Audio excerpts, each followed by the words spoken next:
Hello and welcome everyone to another exciting session of Platinum Watch. I am your ever-present Dungeon Master, Walkman EXE, and joining me as always are my ever-present role players. Going down the line, we have the Hawkabridge playing Talasoon. Hello. We have Stormsage 13 playing Merrick Gilder. That's me. We have Zodiac Zack 19 playing Rando Mishorm. Doing stuff. Red Beast 13 playing Gallus Morgulus. Yeah. And last but certainly not least, we have Vexitol 24 playing Yuza Peric. Let's do this.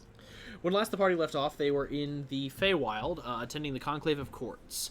They had been summoned there by a dossier that Merrick had received amongst the Silver Dawn Inquisition, requesting their aid in discovering what was going on in the Kingdom of Silver Pines. There were elves that were disappearing and Fey portals that were opening all over the place.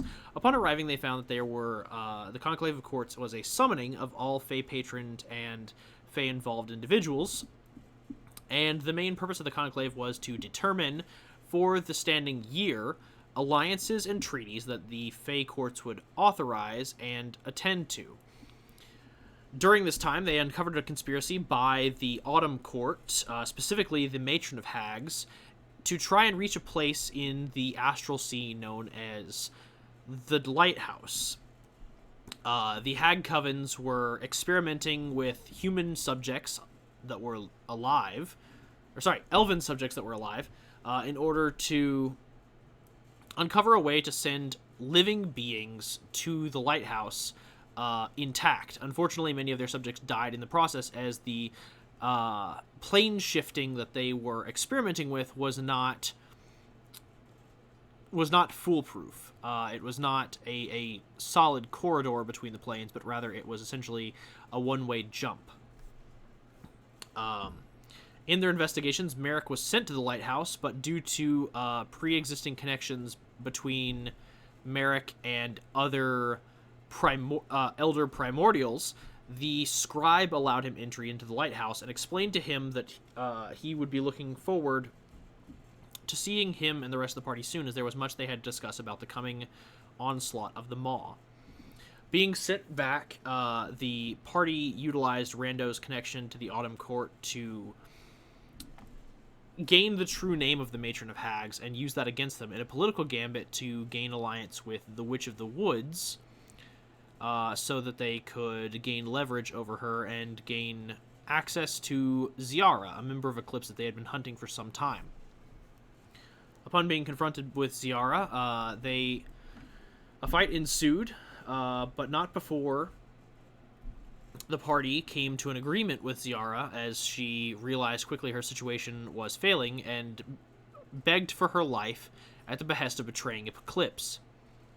She provided them with key details and information that they were able to use against Eclipse, as well as the Matron of Hags, and dethroned her. And in a final cunning move, we'll say, the party allied instead with the Shy One to go ahead and overthrow the Witch of the Woods and the Matron of Hags, gaining someone who they knew they could trust, who wouldn't betray them later. Now, with the Silver Dawn Inquisition essentially allied full-time with the Autumn Court and making alliances with other courts of Fey, they were able to win alliances at the Conclave of Courts, gaining them 2 awards in the process at the end of the Conclave, which allowed them various boons that they would be able to cash in on in the coming year. Returned to the Dawnbreak Keep of the Silver Dawn Inquisition, the party discussed next moves after uncovering dossiers from Merrick's 4 advisors on operations that needed his immediate pending approval, one of which took them into the Shadowfell to deal with a temporal anomaly, another taking them into the Astral Sea to explore the lighthouse that they had just discovered. One more took them to Veryonus to deal with Clan Ergidlan, a clan that they had met during the Conclave of Courts that request their assistance in determining regency of the Kingdom of Kynagal. Lastly, one final invitation arrived for Rando and Tala, advising them of a meeting of the pirate lords that would be occurring soon, in order to deal with the oncoming threat of the Kragzeet naval armada. Deciding that they would tackle each of these problems in due time, the party then discussed next moves on what they would do. Yuza, of course, requesting that they first visit her tower in the city of Yearion, and that is now where we pick up. So, it's been a hot minute since we played. I'm glad that we're all back. Yay! So Back again. I had asked this earlier, but the answer that I'd gotten was mostly unanimous. So the party has decided not to go ahead and split between two groups as we were discussing last session, but instead is going to move as one group, going to Yearion first to deal with the business that Yuza needs to attend to, and then tackling the first of your dossiers, correct? Yes. Okay. Because I I'm believe so. definitely curious about this tower.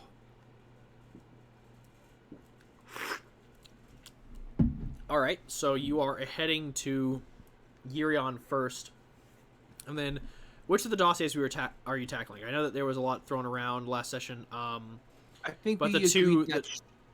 Oh, go ahead. the two that I know were kind of at the forefront were either the Shadowfell or the Astral Sea. I think we would lean agreed, towards Shadowfell because time distortion and positive memories sounds like a big bad. Oh, yeah. Just Zach, you're still muted. If in case you're talking. Oh, I'm not. Don't worry. Okay, I just want to make sure. I'm just listening, just patiently to see what you guys all plan on doing. So I've heard from Red and Storm saying Shadowfell. Tal, are you good with Shadowfell? I reckon, yeah. Sounds good to me. All right, Vex. Paladin, you should be very excited about the Shadowfell. Ah, yes, the ability to purge those that dwell in darkness and despair. Gloom Ranger shiver. But yeah, Rando, Yuza, y'all good with going to the Shadowfell after you finish up with Yearion? Yep. Sure. All right, so I've always wanted to meet a lich. do you all want That's to not take the whole- a long rest first to go ahead and gain back any spell slots and get the, just get some time in to, Oh, to yeah. chill, or do you want to go ahead and head there now? Yes, please. I burned I- all my first levels for I'd like to holy heal. water. I didn't burn anything except, no, I didn't even have to burn a plane shift to get us here. I mean, I don't think I really used anything. Did I even lose health last time? I don't think I did. After you all rested, you didn't really Nope. do much. Yeah, we're no? fine. I think Max went Yeah. down spells. Yeah, I don't didn't have use them any- on. Cause I used all... you I all- made holy water. Oh yeah. Okay. So Hey, guys, so Merrick's the only one who needs to rest, really. Guys, I'm going to take a quick 8-hour power nap, and I just collapse. Right there in the center of, I will guard you with of the, my of life. the yard. Yep. Tala just takes a position as guard over his unconscious corpse. So if we are taking a long rest, what would everyone like to do at the Dawnbreak Keep? You've actually, since we started the campaign, the only people who've actually been here and explored are Merrick, Gallus, and Tala. And Gallus and Tala, you all were only here for like about, I think, a month or 2 months.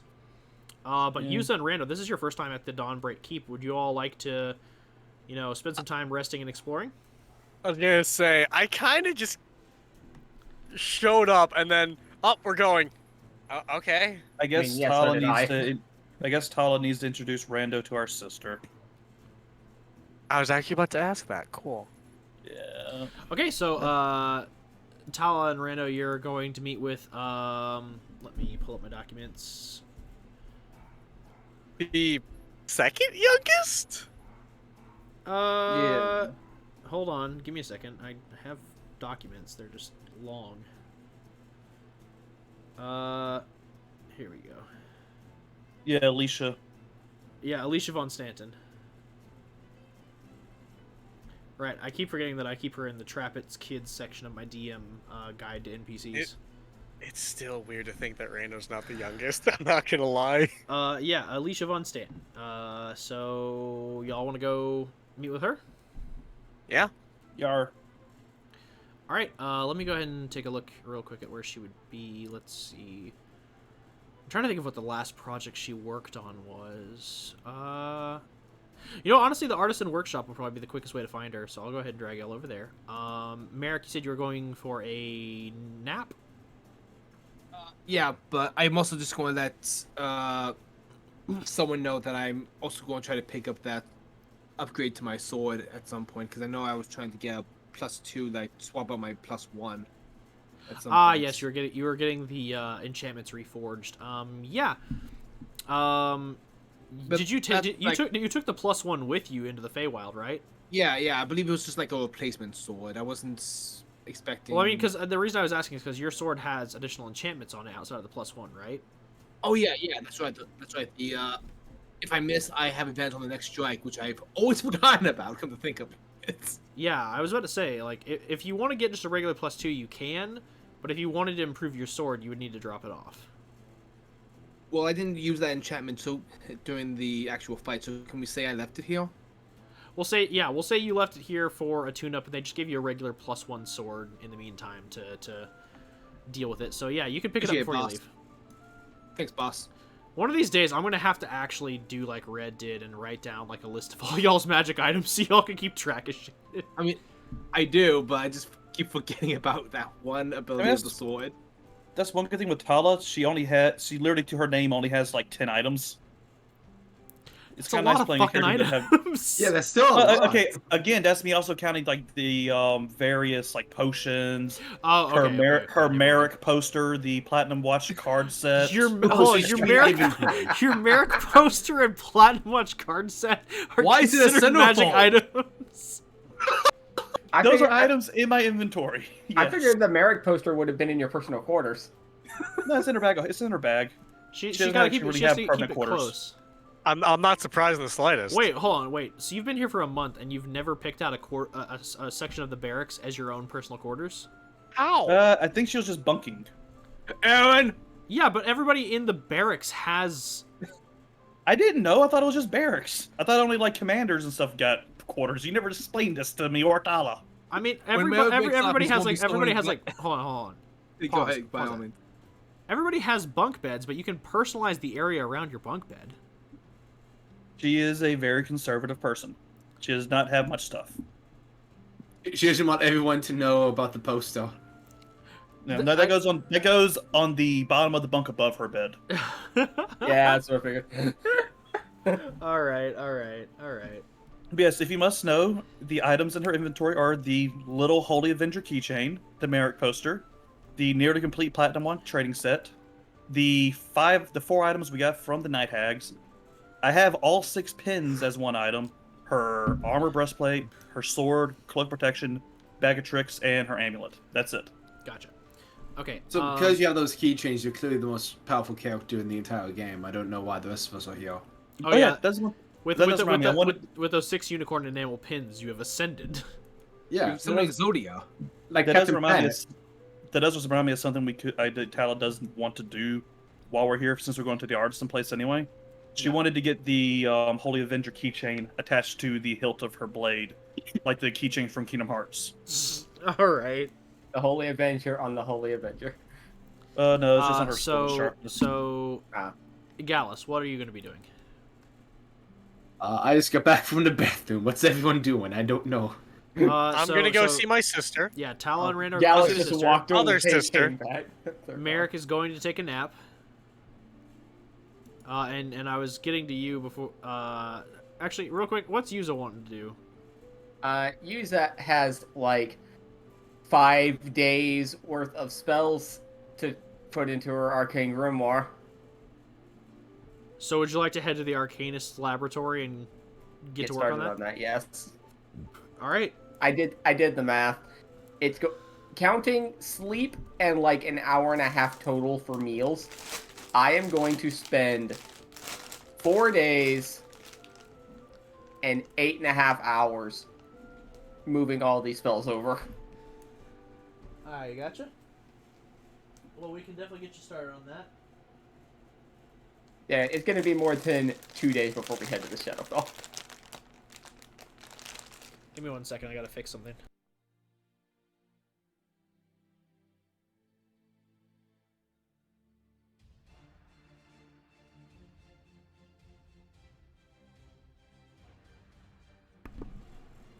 Sorry about that. My bag of chips was not being cooperative, so I had to get my knife. Good. Stab him. Kill him. Yes, indeed.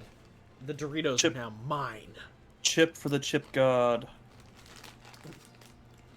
I think what Gallus may do is he may practice with the Mammon's Fang, because he's more used to somewhat decently sized blades or his own fists. He's not used to wielding such a shorter weapon. Do you want a sparring partner for that? Oh hell no! Like this poison is very rough. He just like trying to get the hang of like throwing it, coming back to the belt. It's like trying to be like, okay, let's see how this feels. Kind of pitching like the end of Guardians of the Galaxy 2 where Kraglin's practicing with the arrow and accidentally shoots and kills Drax. Or not kills, but stabs Drax in the chest. Exactly. Butterfinger. We just see Gallus throw the knife. We just hear Merrick's dad walk by. Oh! My Palor's ballsack! Uh-oh. It just turn and run.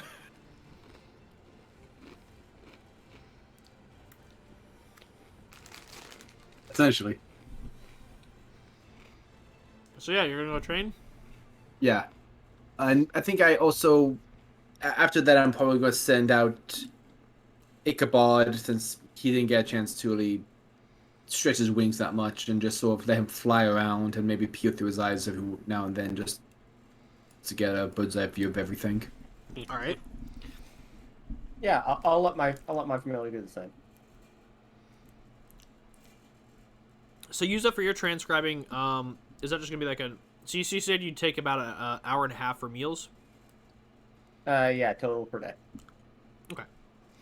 So how many 30 spells? minutes How per many spells do you need to copy in? Just 2? No, I need to copy I need to copy all the spells from my regular ass wizard spellbook into this grimoire. Bet. You said it's gonna take you 5 days. Yeah, it's gonna take me 5 days, 8 hours, and a half. So do you want to postpone going to Yearion for 5 days and 8 hours? That's up to them.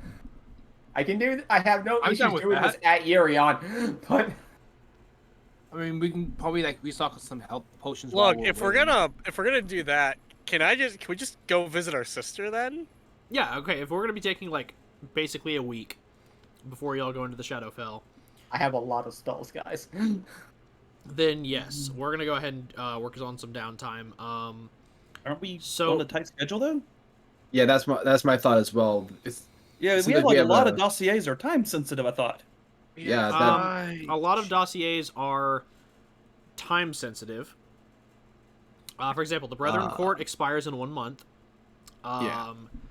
The Raven Queen thing is as soon as possible, basically, is marked as a dossier. The Lighthouse is not time sensitive. That one is not. And then the Clan War is It's kind of a soon as possible idea. Not we're sending Yeah, but did you say necessarily. you were sending emissaries for that? we're they- sending Colin and Ilum. So the official decision is to be made within the next 2 months. And diplomatic efforts are to be conserved for the first month. Like basically, like a decision is supposed to be made within the next 2 months. If a quorum can't be reached within the first month, there will be war. And war is broad. It's basically going to be clan conflict that's going to last for about a month. We got about 1 to 2 months on the Brethren Courts. You have a month on the Brethren Court, 1 to 2 months on the stuff with the clans, Okay. and you have as much time as you want on the Lighthouse. The only thing that's like as soon as possible is the Raven Queen. So taking 7 days basically to copy over spellbooks and deal with shit in Yearion isn't going to kill you. I mean, if you guys really want, usually doesn't have a lot of spells that require that the grimoire would enhance. So if you want me to just copy over those spells, I thought about I thought this might be. Yeah, because you could still memorize spells from 2 different books, right? Yeah, that's not an issue. I just won't be Okay. able to hold anything else. Let's see. I thought this might be the thing. So let me see. How long was that one? It usually doesn't use a lot of those spells. That take 28 hours. Okay. 28 hours, we move out. Well, 28 hours total, like nonstop.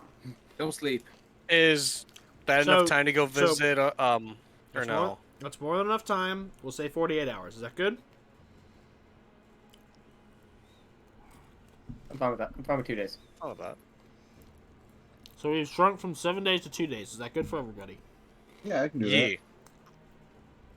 I'll copy over the lesser spells later. Yes. All right.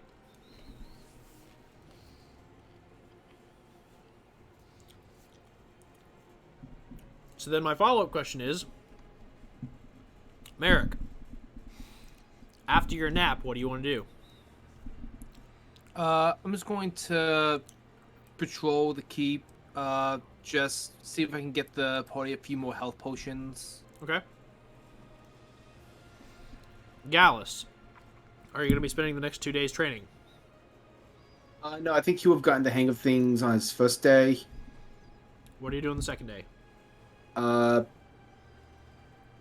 If there's been no response from his contact in the eyes, he would probably try and send another note through the same means. See if this actually does work, or if he's wasting his time.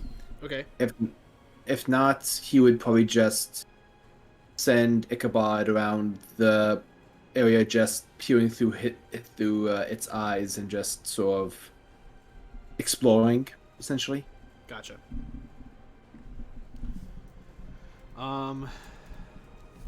If anyone wanted to talk, he'd be down for that. Rando and Tala, are y'all just going to be spending the 2 days just bonding with your sister? Tala also wants to get some training in and maybe see about getting some of her gear improved, because we got that we were going to talk about that armor that we were rewarded with. The Yeah. Let me see if I have that in my notes. yeah, that stuff. Oh, And Tala's just, Ziara's armor of physical resistance? yeah, that, and Tala's going to see, since she couldn't afford to buy a new weapon, about maybe spending some money to get her current one improved. Your sword of sharpness? Yeah, like maybe see if it's possible, like a short of sharpness +1 or something like that. Yeah, we can work on that. Okay, that's the main thing she wanted. Since we're taking like are we taking the week or Taking 2 Take it days. 2 days. 2 days? Okay. 2 days. Our internet's like really crappy. It keeps cutting out. It's fine, dude.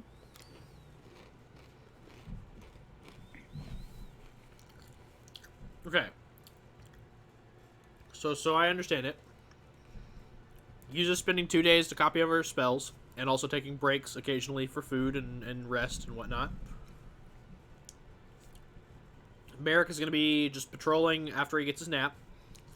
Gallus is going to be training, and then he's going to be going ahead and brain. Sort of use Ichabod to explore the keep.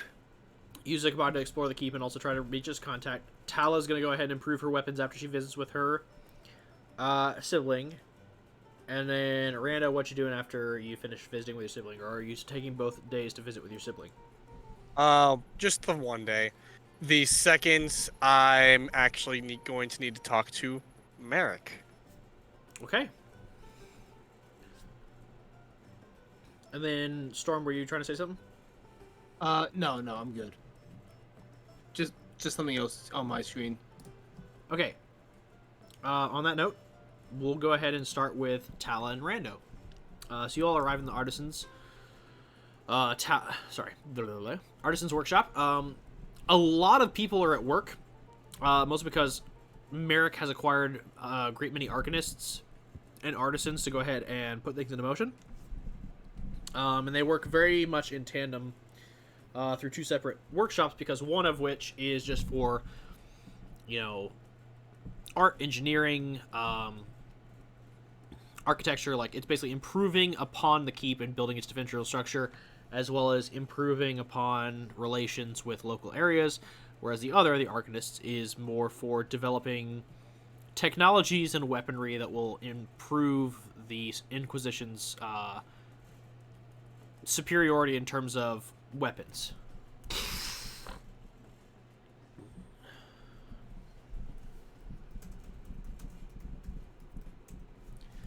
So as you all enter in, Tala, you have met Alicia before. How extensive was Tala's research? Would you know that she was your sister? I didn't know until you told me last game. So we'll This say feels that pure. we'll say no. This is news to you. Same with Rando, and so you've probably met her, but you didn't know that she was your sibling. So she is currently, as you all enter in, and people are kind of like hurrying about, working on different projects. A lot of them are working on like blueprints and sketches of various things that Merrick has in the wings. She is currently working on a design for a mosaic with a few other artists, and she's kind of like providing her feedback and giving her input. And the other two that are standing around, let me see, one of which, Rando, is a very familiar figure to you. It is Percy the Bugbear. And the other familiar is unfamiliar to you. They are a drow elf individual. Their physique is a bit different, though. They have kind of little pinpricks of light across their skin, like little bits of like glowing bioluminescence. And their hair kind of has more of a darker silver sheen, kind of more like steel than it is like white.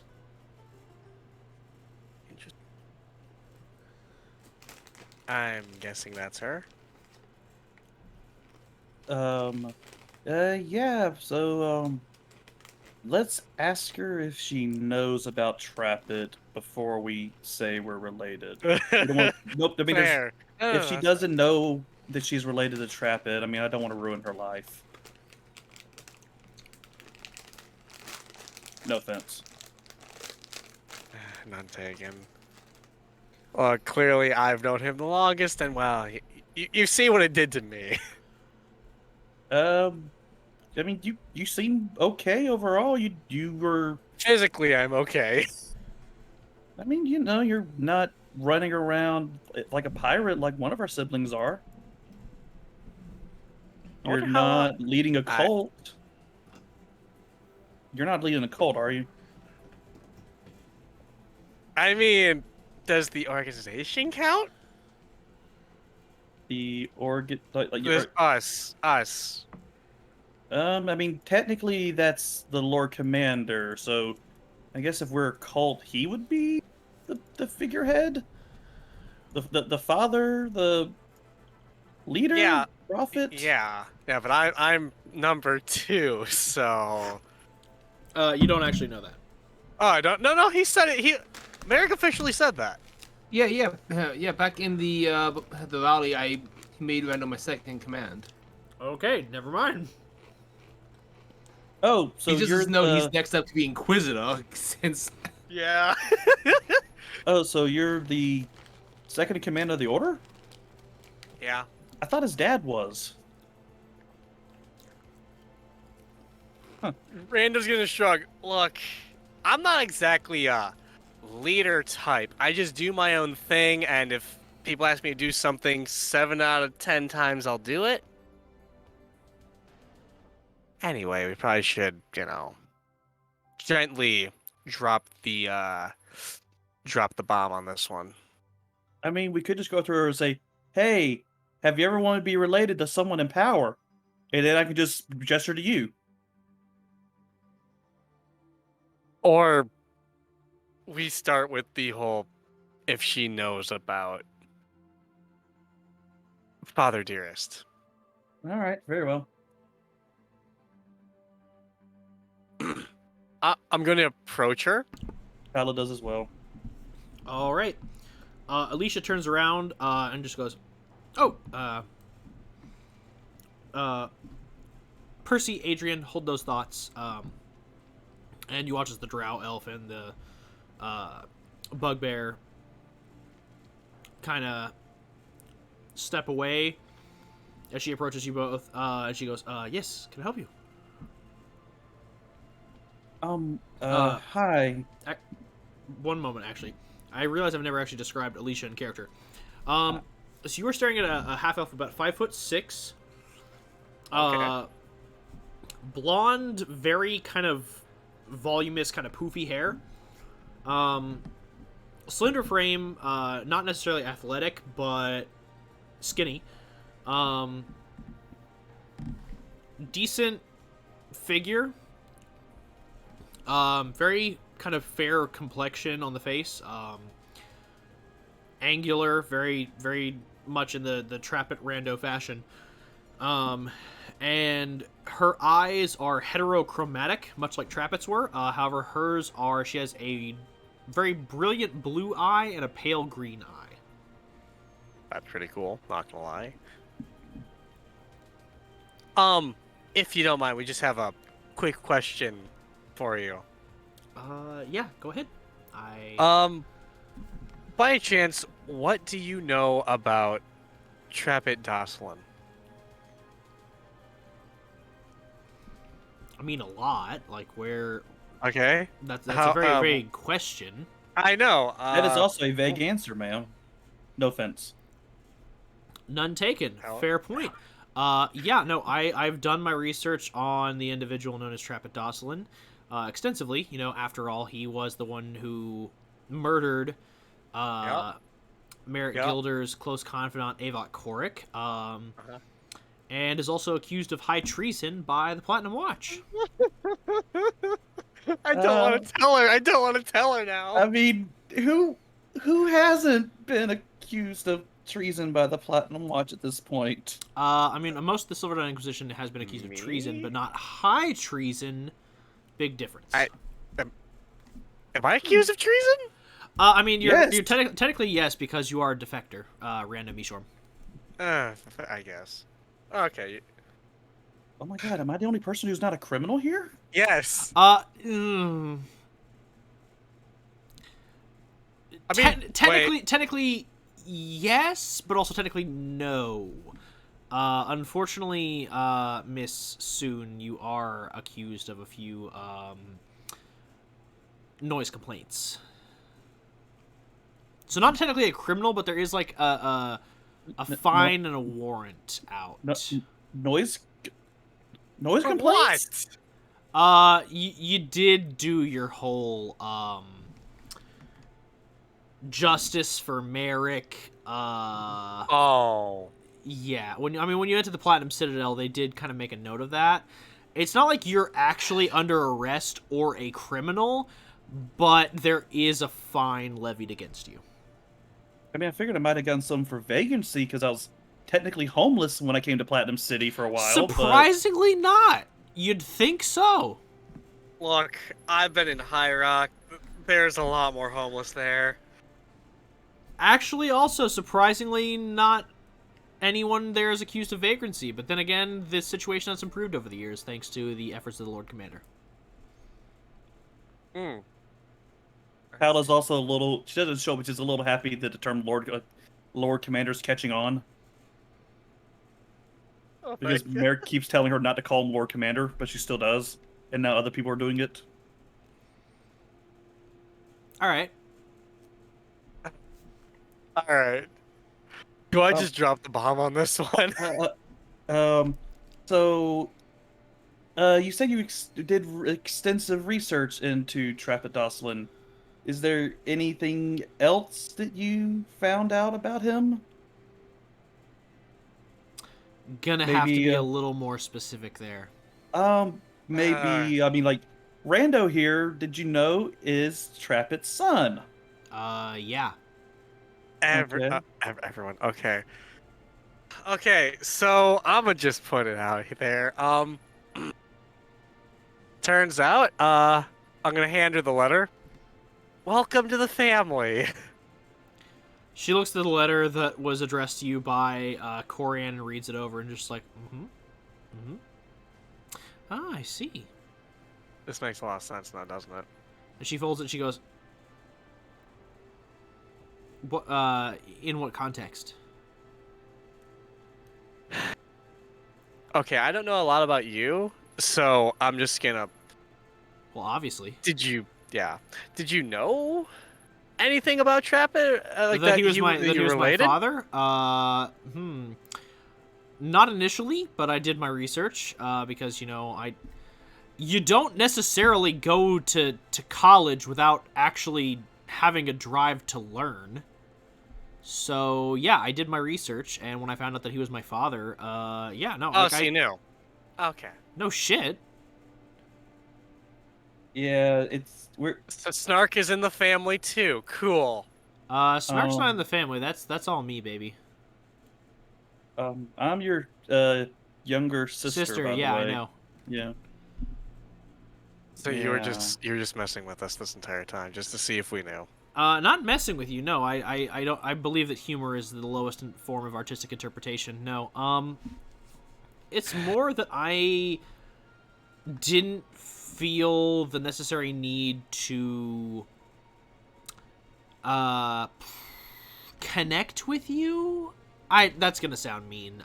That was mean. I'm sorry. No, it's perfectly fine. Look, the first one I met about our family tried to kill me. Yeah, Kino, I'm familiar. Cool. Tala actually does not know that.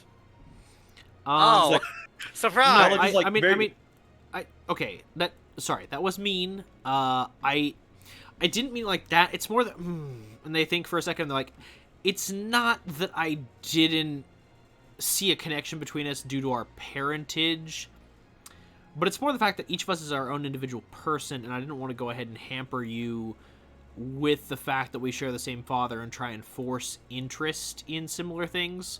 Although, Look, and they go ahead and pull out a canvas they've been working on of Tala with their wings outstretched. Like, it's a very, very nice piece.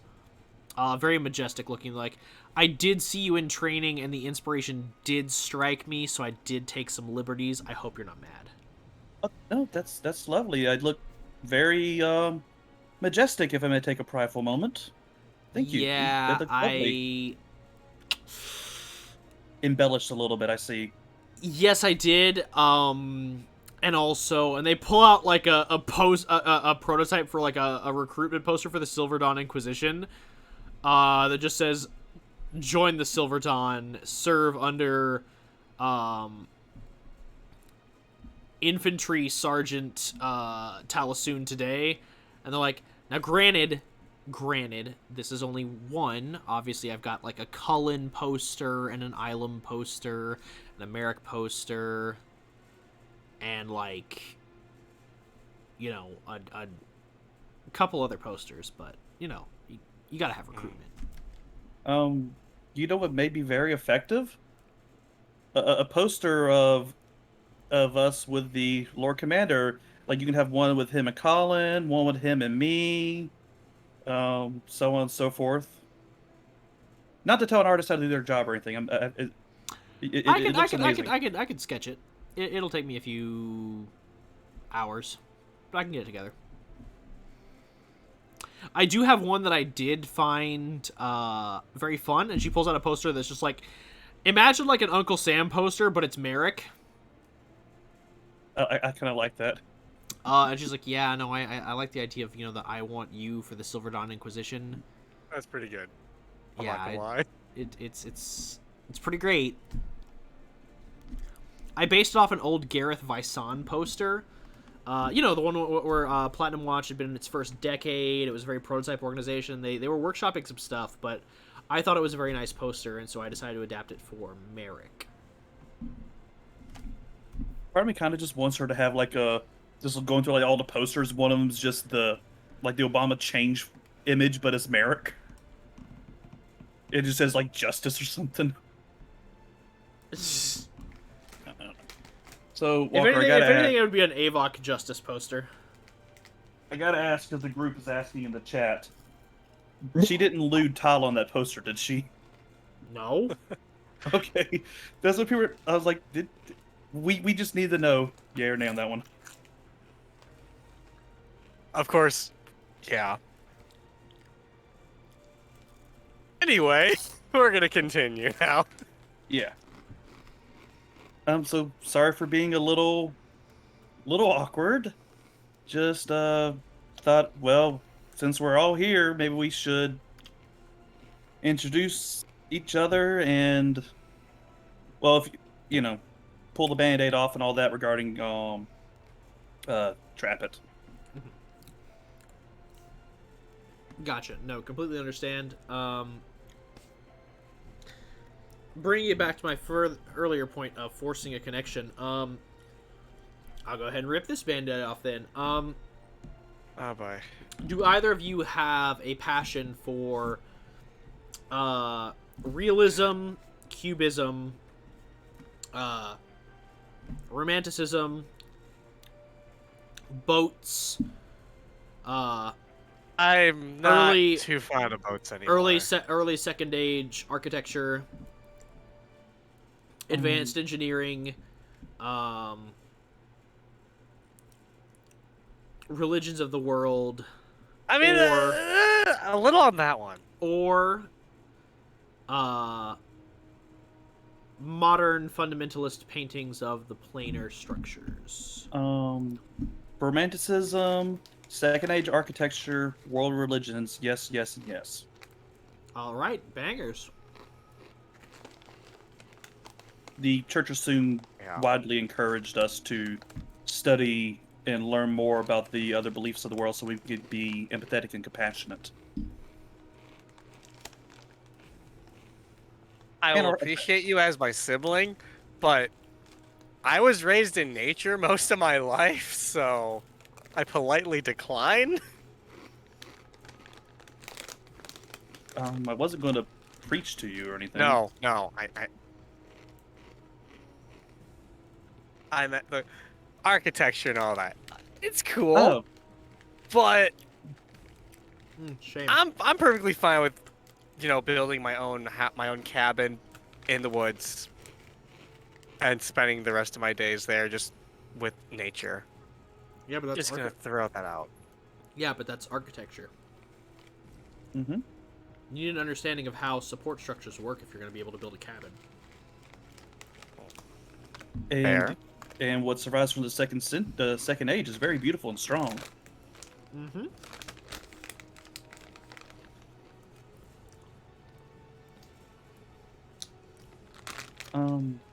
While we're here, I was wondering if there's anyone I could talk to about commissions and such. Depends on the project.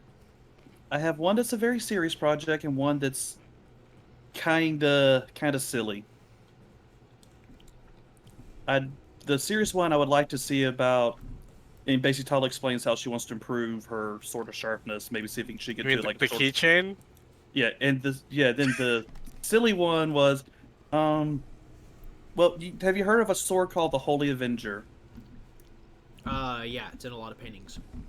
Yeah, I wanted to buy a replica but couldn't afford it, so Tala just kind of bashfully pulls up the keychain. Neat. Can this be attached to the hilt of my sword? Yeah, for both of those, you're going to want to talk to a forge master. Those are in the barracks across the way, and she gestures out the window to this building. Okay. And would they also build? And I explained the armor stuff as well. Oh, no. If you're copying enchantments, you're going to want to head to the laboratories. You're going to want to speak with an arcanist. Okay, thank you very much. My pleasure. And she turns to Rando. Anything that you needed, or, like, you want to talk cabins? I just wanted to get to know my younger sister and inform her that this situation's happening and to see if you actually know about all of this. But clearly you do. So, Yep. good on ya. Yep. You know what's weird? 2 years ago, I thought I was an only child. Yeah, That's with our just father, not crazy. likely. I mean, 4 years ago, I didn't have a family, so It's building.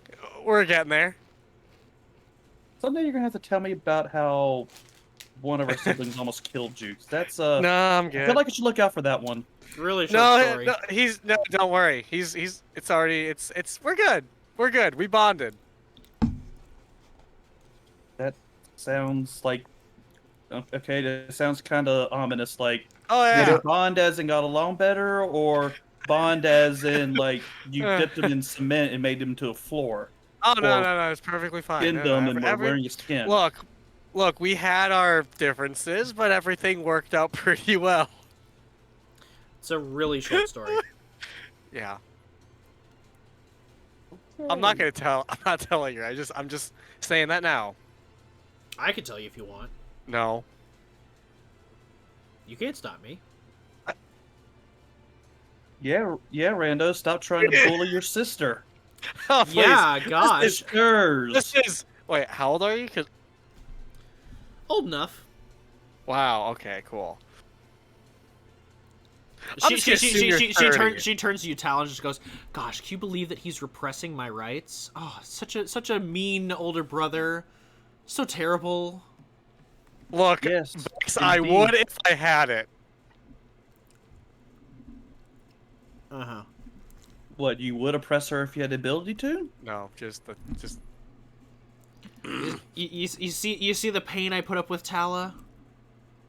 I am truly sorry that you have had to deal with this aspect of the family. You know what?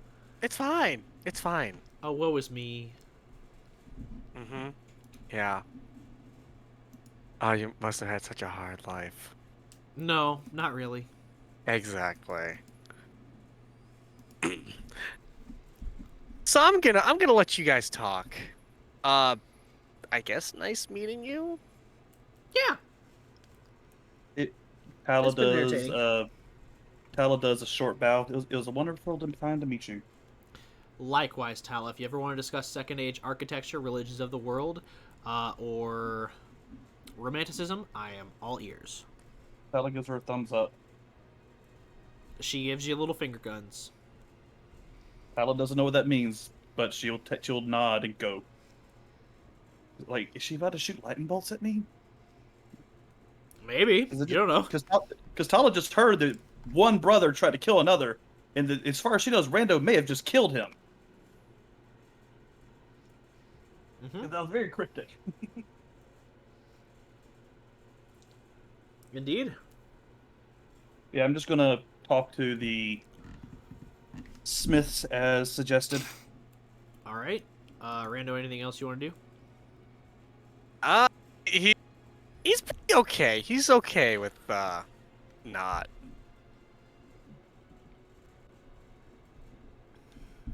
He's just like, okay, I don't know how to talk to you, so I mean, if you Take ever care. want to discuss architecture of cabins, I'm always here.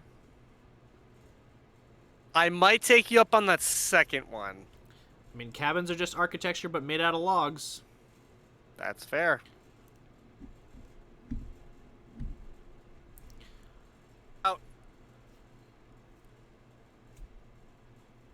Hope to see you soon.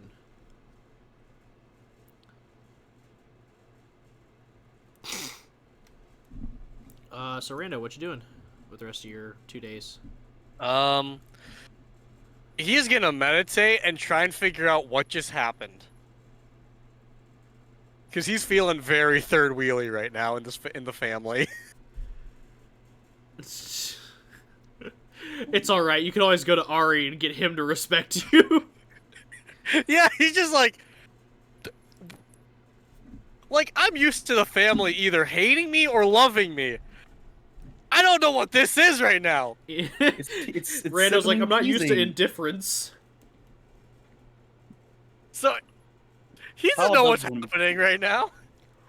Tala does need to meet Ari one day. So you're gonna go Did you meditate? meet him? Yeah, so I'm gonna just meditate and just hope no one tries to bother me during that. Yeah, there's a lot of good meditation spots. The best one probably is gonna be at the top of the Arcanist Tower. Sounds good. In all honesty, if this doesn't go well, he might just disappear for a bit. Oh no, glad I found you. Yeah, because I know that you mentioned that you want to talk to Merrick later. Sorry, I was just making a joke. Yeah. Yeah, no, that'll be later. That could be like a day 2 thing or So, something. real quick, Yuza. So, outside of copying over your spellbook stuff, is there anything that you specifically, like roleplay wise, want to occur within the time frame? Or are you just going to be like frantically copying over spells? I guess not frantically. Yeah, the spells are gonna take me a while. But I suppose I'd have an hour or two for this. I would have liked to, if Rando hasn't disappeared yet, gather everyone. Yeah, I can do that after everyone completes their minor like tasks. So we'll say it'll happen at the end of the 8 hours once Merrick finishes up his nap, and Gallus finishes up his training, and Rando finishes up his meditation. So then we'll go ahead and hop over to Tala, and then we'll hop back to you with gathering everyone. So Tala, you head over to the Forge Master. Yeah. So Merrick actually did some recruiting.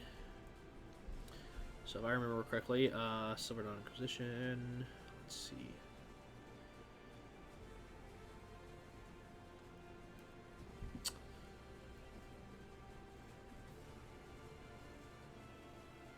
Here we go. Scrolling down.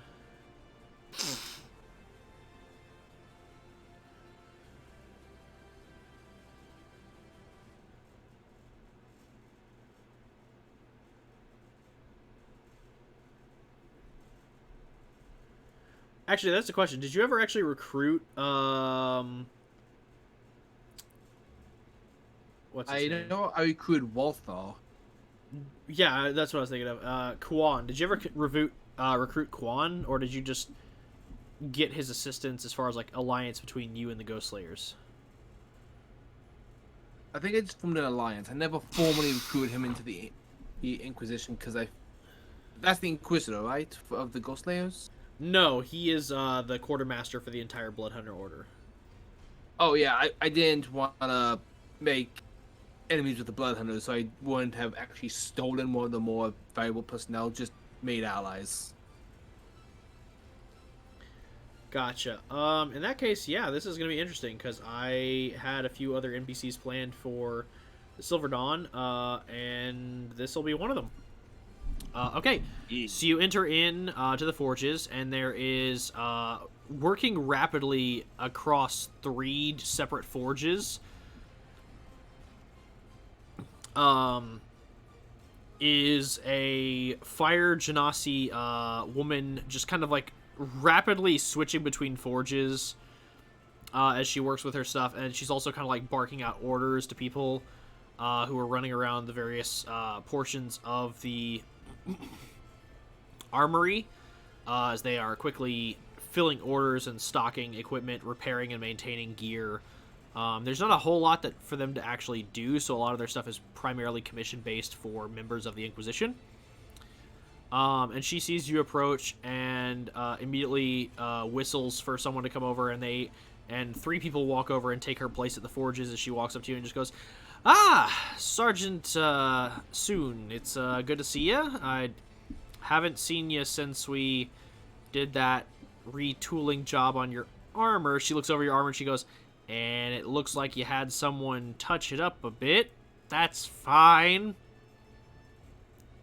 It was kind of a spur of the moment. I decided to get the Silver Dawn colors put on instead of the Church soon.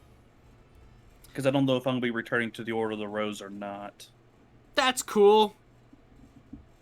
But you have so much work and are so busy. I didn't want to bother you with this, and She moves forward and grips your firm shoulders and just goes, "It is an honor to work on any of the gear and equipment of the task force that Sir Merrick has formed. So never, ever," and then she gets really close, "ever hesitate to come to me with any commissions or concerns that you have regarding the state of your equipment." yes, ma'am. Great, slaps you on the chest. So what can I do for you? I had 2 requests. I was wondering if I could potentially have my sword upgraded and perhaps something decorative put on it. Ah, okay. She immediately grabs your sword of sharpness without waiting for you and just kind of begins to examine it. Yeah, I can do a few things with this. Question. How many liberties am I allowed to take? And should I just go ahead and bill this to your pay stub on the payroll? Yes. Cool. And I have faith in your work. Excellent. And then what you said you also wanted some cosmetic work done. What are we doing? Tala just kind of holds up the keychain. I was wanting to, I was interested in acquiring a Holy Avenger, and yeah, I don't have money. Yeah, Holy Avengers are very difficult to come by. The enchantment can't necessarily be replicated. It can be copied onto other weaponry, but the enchantment is so very unique. And she kind of like picks up your sword and kind of like looks it over and just goes, "Okay, so I might have to trim a bit off the blade." Sorry, that was me. I might have to trim a bit off the blade to offset the weight of the keychain. I mean, it's not super hefty, but it is going to offset the balance of your pommel by about 0.2 grams. So we'll definitely want to go ahead and fix that. And then as far as the enchantment's concerned, anything in particular that you have in mind? I was looking potentially to see about. Basically, Tala explains in universe terms about maybe making it a +1 or a +2 sword, or anything else that she thinks may help Tala in the future. Tala's a little out of her element asking for stuff. So I can do 2 things for you. Either I can go ahead and rebalance the weight and improve the enchantment so that your striking capability is a lot easier. Or I can go ahead and slap an additional enchantment on it that will improve the accuracy, the lethality of your blade, basically making it a little sharper, and having it do a little extra damage. Your choice. And the first one was what exactly? So either she is basically going to improve your blade, basically making it like a +1 or +2, or like in universe terms, she's either going to make your blade a +2, Yeah. or she's going to lower the hit rate of your sharpness enchantment and add an additional damage on it. Okay, so by lowering the hit rate of the enchantment, does that mean I wouldn't have to roll like 2 20s in a row to get it to work? Correct. You would only have to roll. So basically, your Sword of Sharpness like hit only triggers on a critical currently. Right. So she would lower your critical threat rate on that, and then your. Well, I guess technically that's the one thing that we've always been kind of hesitant about is like whether or not it hits on a 20 plus, or whether it's a nat 20 that causes the sharpness. We've always Right. been finicky about that ruling. I figured the nat 20 would make more sense simply because you know Right. you are basically lopping off a limb. But all things considered, I think moving forward with the ruling, how I would rule it is that you're on a 20 plus hit. So that's basically whatever you roll with your modifier being over 20, you can trigger the sword's enchantment, but then you would need to roll either a 19 or a natural 20 in order to trigger the actual lopping off of a limb. I see. Does that make sense? Yeah, so basically, say I roll like a 21, then I would have to roll another d20 to see if I would get just a 19 or a 20. Yes. And then if that's the case, you can lop off arm or leg. Just curious if that or just getting the basic +2 would be better. 'Tis the question. What do you guys think of the long run? I am opening the floor on this one. For the most part, I feel like expanding the crit range would help you land that ability a lot more frequently, since the vorpal stuff is very hard to land as is. Yeah. I mean, granted, you crit like a madman, but even then, getting 2 crits back to back is. Yeah, I've only had that happen, I think, once playing Talo. I only Yeah, had Yeah, it once- but I think once- Tala, yes. Once playing Tala, playing Trap It so many times. I've No, only had it but- happen to me a couple once playing Roland in Red's game, and that was like consecutive sneaking checks. Yeah. I mean, I'm sure the game doesn't like the idea of a character just going off, lopping off limbs willy-nilly. Yeah. Oh yeah, I know that's a thing that I don't allow in my games for storied past. Yeah. Uh, I mean, that's I mean, to be fair, limb is broad. Obviously, I'm not going to have Tala be like lopping off heads. there can be only one. But I'm talking more disabling strikes, like Like you could Luke Skywalker somebody. no. Also, I think to be- depending on the crit, depending on the amount of damage that Tala is doing with the hit, will determine the length of the damage. Like for example, if it's a low damage thing, like Tala rolls shit for damage, probably like cutting off a few fingers. But if we're talking like, 50s, then yeah, she's probably gonna be taking a whole leg or a whole arm. Also, it says in the item, if the creature is like too big or like significantly powerful, like has legendary actions, he can't take the head. He just deal extra damage. Yeah, and with like obviously with dragons and like other giant creatures, she's not gonna cleave right through the entire leg. She'll probably sever at most a tendon. Yeah. That could impede some movement, maybe, but Yeah, I'd probably take like 5 feet or 10 feet off of movement speed, but Okay. I'm not gonna. Because the reason I was wondering, because the language for Sword of Sharpness is that when you attack an object with a magic sword and hit, maximize your weapon damage against a target. I guess an Yeah, object. Sort of. Yeah. When you attack an object with it like that, and when you attack a creature, yada yada. Yeah, I think against an object, How- yeah. Like if you're attacking Yeah. like a bag of holding or a tree, like yeah, you're gonna slice through that like butter. Okay, I would say that something like that would trigger with the if like I roll 21 or something like that instead of just a nat 20. Correct. Okay. So instead of rolling 2 nat 20s back to back, it'll expand your standard range for triggering the enchantment, and then it'll lower the threat range of you actually Okay. lopping the shit off. Okay. Because I was also wondering, because you mentioned extending the range. So that means that basically every attack that Tala does is over 20 would automatically have a 4d6 slashing on it.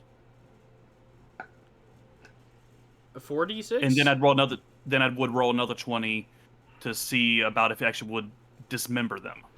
Hold up. Yeah, because the language for the Sword of Sharpness is when you attack a creature with this weapon and roll 20 on the attack roll, that target takes an extra 4d6 slashing damage.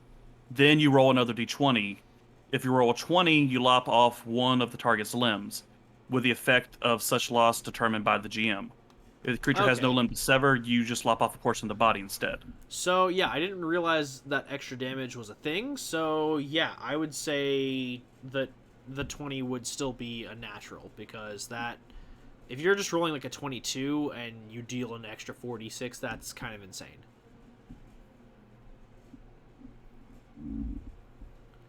So we're not going to do the thing where we change the 20 on that then. No, I would probably drop it down to like a 19, same as I would the critical threat range for lopping off a limb. Okay, guess I was wondering because the guaranteed +2 to hit an attack for a +2 blade sounds a little more appealing in that regard then, because it would basically make it to where I have to do either exactly 19 or exactly 20. Yeah, you would have to roll either a 19 or a 20 in order to deal the extra 46, and then between a 19 and a 20 to lop off a limb. I'd basically be giving you the champion's improved critical feat. Yeah. I think for now I'm just going to do the +2 blade. +2 blade? Okay. Yeah. That way we don't have to worry about all the intricacies of the weirdness of these kind of weapons. Gotcha. Because I just that's why I said I wanted to clarify because I was like, hey, I don't want to 2 games from now you realize Tala now is doing 4d6 damage on every strike Yeah, that would kill me. because I already have like I think I have like a +8 or a +10 to hit. I would literally just need to roll a 10 or greater at that point. Yeah, seriously. So yeah, I'll do the +2 then. we'll go ahead and +2 your weapon. Okay. And so And that's for both attack and damage rolls, right? that is attack and damage rolls, and additionally she's going to be slapping your keychain on there. Yay! So she goes ahead and takes your sword and goes, all right, yeah, I'll go ahead and get to work on this right away. I'm modifying my inventory. She goes, question, Yes. do you want your keychain improved? Because Continue. currently this is just standard silver and gold work on top of stainless steel. This shit is gonna break. Like if you swing too hard, if someone hits it, if it gets caught and you tug on it too hard, it just snap. However, I propose I could then reforge it with alloys made of mithril or adamantine, and you would have a keychain that is unbreakable. Oh, that sounds really cool. That would be wonderful. Thank you. I thought you'd like it. I'll go ahead and get to work right away. Tala, I don't think hadn't really occurred to her that Holy Avenger may be destroyed. It occurred to me, it's just a but keychain.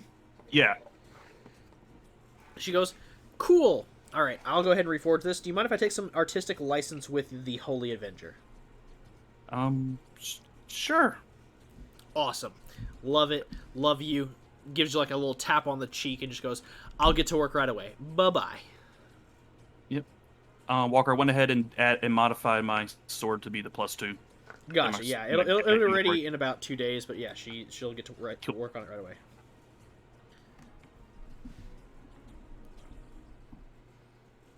So yeah, Yuza, you wanted to go ahead and do a meeting of the minds, as it were? Kinda. All right. Well, after the initial 8 hours pass, Merrick, you awaken from your nap. Rando, your meditation is over. Gallus, you're pretty confident that you're proficient with the blade, but you might still want to do some more training after the fact. And Tala, shit. And Tala, you're just waiting on your sword. Does everyone want to go ahead and gather for Tala? Or sorry, not for Tala, for Yuza's meeting? Yuza. Yes. Sure. All right, Yuza, where do you want them all to gather up at? That's why we say Merrick will just pick up his sword on the way. Let's. You're probably wondering why I called this meeting now. I mean, there's lots of places. You can always meet at the mess hall if you all want to get some food while you're chatting. No, this is not that kind of stuff. Just somewhere private. The war room? Gotcha. Merrick's castle. Sure, war room. You're gonna find it here. This is the war room. So, Merrick, you're grabbing your sword before the meeting? Yeah, I'm going breakfast. 3 flank steaks. Gentlemen, you can't fight in here. Okay, so you're getting food and your sword. Yeah, I was joking about that. I'm just getting the sword. Okay, Good, you're gonna need it. fine. Alice At will this get point. food. Anyway, as you head to the forge to go ahead and grab your stuff, similar scene that Tala just saw, a bunch of people were flurrying and working about as a fire genasi is working at 3 forges. Currently, she seems invested in a singular project, with the other 2 being managed by her assistants. But then she sees you and just goes, "Ah!" and whistles, and someone comes over and begins resuming work on Tala's project. She walks over to you and goes, "Well, well, well, if it isn't Master Gilder. To what do we owe this pleasure?" Merrick takes off the sword on his hip. Due to pick up the upgrade to. Yes, trading. Gotcha. She takes the thing in your hand and just goes, Godfrey. And you see a small gnome just kind of pop his head out. She goes, yes, ma'am. And she goes, gather the stuff for the Lord Commander, please. And she turns to you. She goes, "I know you hate it, but I think it's just the cutest thing." Tala, absolutely lovely nickname.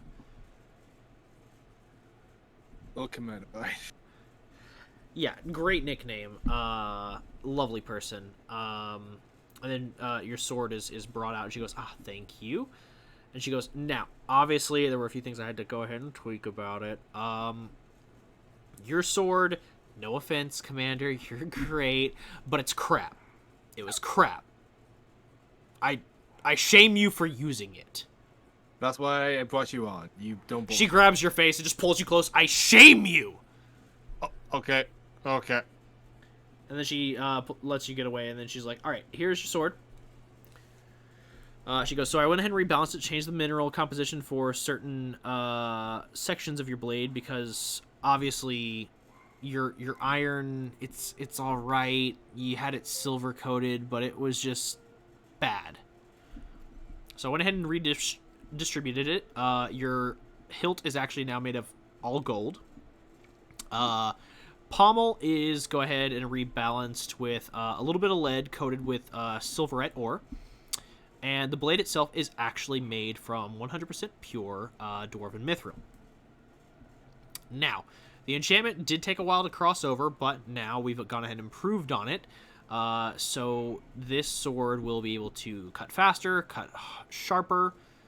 For example, she pulls a piece of paper out of her pocket and throws it up in the air, and then she swings the sword, and the paper floats down in like one piece, but as it gets towards the ground, like it splits into two and floats into two separate pieces. She goes, "Great, excellent cutting edge, wonderful." And on top of that, the enchantment that you previously had on it, it was unique. I'd never really seen anything like it before, but I went ahead and copied it over, and now it is excellent. I went ahead and also added in an indicator, so if you swing your sword and the enchantment triggers, she points to a stone in the hilt. She goes, "This will light up bright orange to let you know that your enchantment is ready to trigger, and then when it does, the blade will be coated in magical energy, granted the color of which will be influenced by your casting." I know that you recently have been studying the clerical arts, not of course meaning that you are a notary public, but more meaning that you have divine magics. Fine walk. Yeah, you didn't hire me for subpar. Sorry, that was mean. I'm so sorry. No, it's fine. It's fine. I'm just really impressed. My It's pleasure. been- Might go around giving this thing a name. I mean, I could etch a name into it. You want a name etched into it? I don't have a name in mind just yet, but when I come up with Gotcha. something, We'll pick something out for you later. I can do it in common, primordial, infernal, abyssal, celestial, orcish, gnomish, and of course, sylvan. Sylvan something. Indeed. When we get back from the Shadowfell, I'll hit you for an engraving. Gotcha. And obviously, I'm on your payroll, but for a work this fine, I would like to go ahead and take my payment. Of course. How much do you need? She just reaches out her hand and immediately pats your head and is like, "Good boy." How much do you need? That was... Bro, I think that was the payment. She just looks at you and goes, "That was all." And then she fades away. Merrick blinks and he's just in a warehouse, but stop. I am this even real? Okay, and he just walks back, not sure what happened, but happy with his new sword.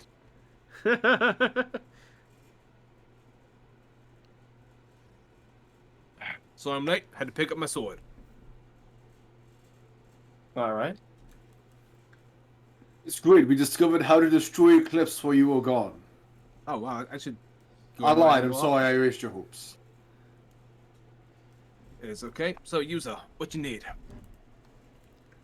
Well, I just figured before I show you my home, I should, we've been dancing around this for a bit. She just pulls out the pendant. Okay. Dancing around this for a bit.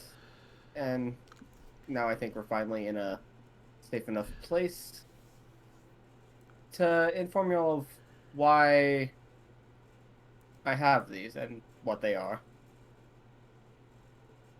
Protection. No, they are not. And for your guys' reference, picture something like this. Oh shit. Except all one color. Yeah. And then additionally, hold on. Yes, I believe Yuza's actually has a very unique design to it. It does. Yeah, hold on a second, because This is another hers. thing to inform me of. What's I know mine has been used. Yeah, like hers is not Oh, a it's singular obvious. piece. It's technically 5 separate gems. But yeah, they're all the same color.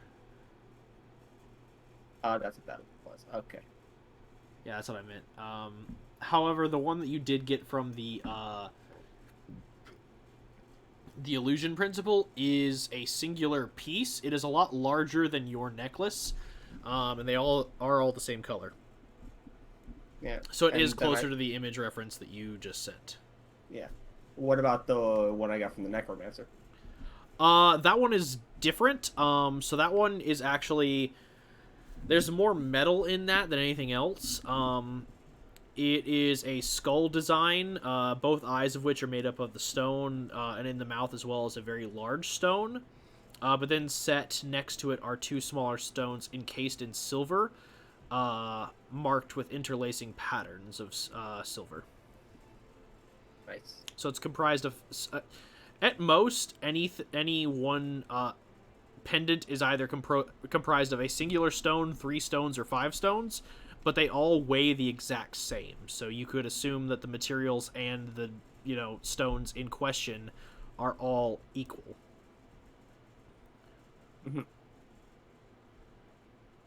I see. Okay. Also, I think you noticed that I would think they all glow a bit, not like the picture I sent, not that one Yeah, panel of it. it's But they all have a faint glow to them. It's faint. Yeah, it's the standard glow you would see in any arcane substance. Like it's almost like a small backlight, not like prevalent, but think of like a glow stick that's slowly faded over about 2 days of exposure. What about these things have a name? I don't think Yuza ever. Did you ever ask about what they were called, or did you just take yours and do your own research? I imagine she at least casted Identify. Yeah. So you learned about what they were, but if you didn't ask about what they were called, I wouldn't know have. the name. Okay. You wouldn't know the name, but I do have a name picked out in mind. Okay. These are.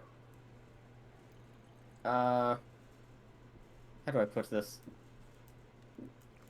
It's a real shame that Avok couldn't be here, because this was something I was sure he would have been definitely interested in. These. Are any of you familiar with the term Philosopher's Stone? Yes. I think I would be. I'm a little bit of an alchemist. I could have, but I thought it was just a myth. I read about it in school. Dallas gives a big old shrug.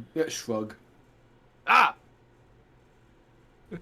Shrug. Well, then, these were made using forbidden arcane practices and an ungodly amount of souls. What do you mean by that? I mean, these things are basically powered by souls. Doing sacred. You know what? I can't judge. Continue. Oh, believe me, I don't like this. I don't like this. Once I realized what was inside them, I pretty much stopped using mine. Stopped using. What does it things- do? Well, for one, it functions as an arcane focus for us, but it can also, at the cost of the soul, some of the souls inside, massively increase our magic output.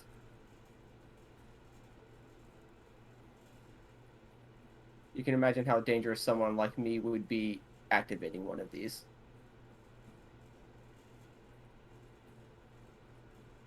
But once Given what you all have actually seen of Yuza's spellcasting, not a lot of imagination is required for what she just said. Interesting.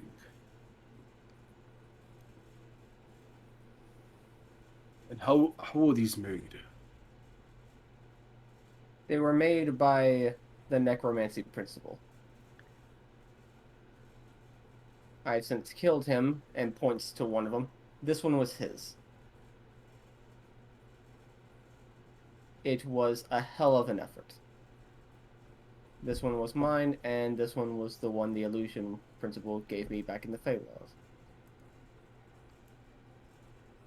8 total philosopher stones. God knows how many innocent lives. However, I have found a way to...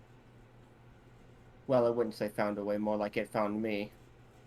A way to interact with the souls trapped inside. And, to some extent, free them. But they still require a body to go to.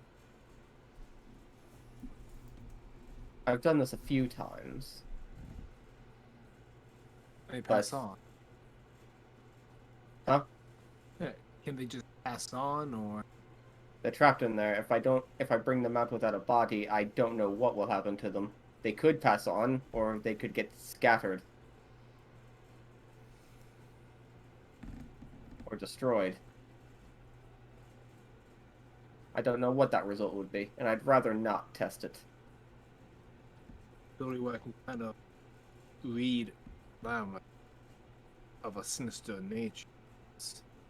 I'll take your word for Frankly, the Um. most terrifying thing about these things is they're still capable of entrapping new souls. so On- they're hungry. Not in that sense. It was a desperate move. On my way to to Platinum City, I came across a couple of people who were not yet ready to die, though their injuries said otherwise. I offered them a chance, and they took it. And lo and behold, they're in there. So you aim to restore these people? I do. Sorry. I'm gonna spend the rest of my life doing it. Just this one, or all the All of them house souls. They have to. quite the undertaking. It's held. I've only managed to put like seven souls into a body. So they're able to share? One actually is sharing a body with someone else, so it is possible.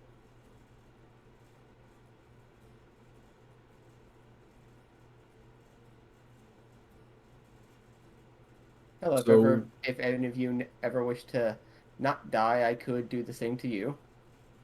Hell, Appreciate theoretically, that. I could take your souls right now and then put them back. No, thank you. I wasn't suggesting it, I just want myself on the record. of course.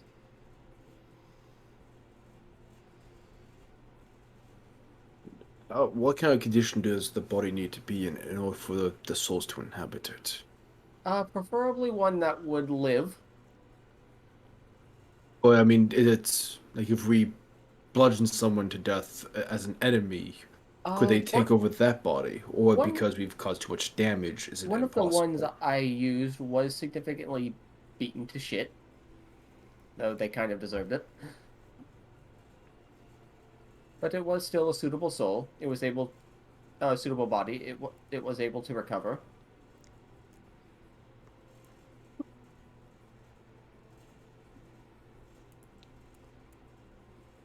And I assume you're telling us this because if would we need to fight the others who hold these amulets? At first I thought so, though the illusion principle is making me second guess myself now. Eclipse. Eclipse 100% knows of them. I'm willing to bet these were a last stance against them should they need them.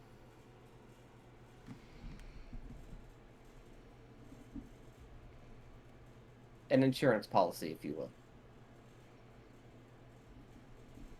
Well,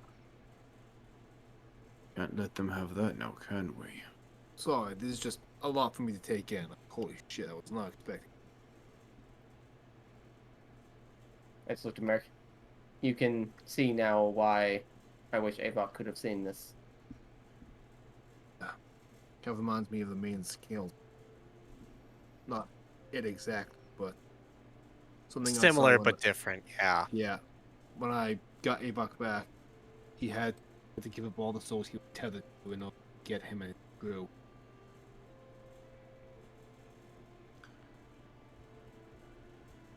Would the skills be able to solve this problem? Yes and no. Skills demand forever. Matter I what? only- No matter what, the more selfish the request, the higher the toll. I could have healed Halo, but everyone, all the faithful, would have seen me as would have hated me. So I took the long way around. Like the more selfless the request, the easier the price. Nothing the skills do comes without a cost, and every time the skills are used, they glow more. People want to use them more. The skills them always call people to them to be. It's a painful item.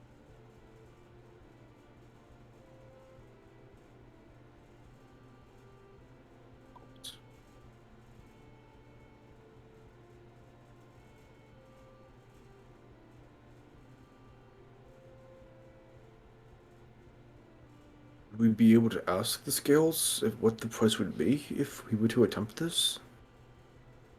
The man did explain the price to me. Even But- so, we would want to collect all of the other pendants before we attempt to start the task. Or find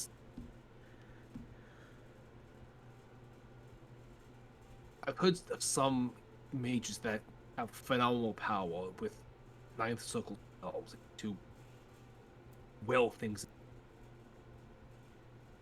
Sorry, so you're breaking up a bit. Yeah. Merrick was talking about how he's heard of some kind of magic that just will shit into existence, like, but that's way outside of his freaking purview. But I recognize the wish spell. Walker? Can you please repeat? Would Yuza know of the wish spell? You would know of it, you just haven't yet mastered the ability to practice the spell yet. Right. Merrick full on believes that kind of magic is just mythical. He doesn't know if it fully exists. He's seen Malcolm cast some crazy modify. Yeah, in the Maw fight, you saw him cast a lot of spells, but a lot of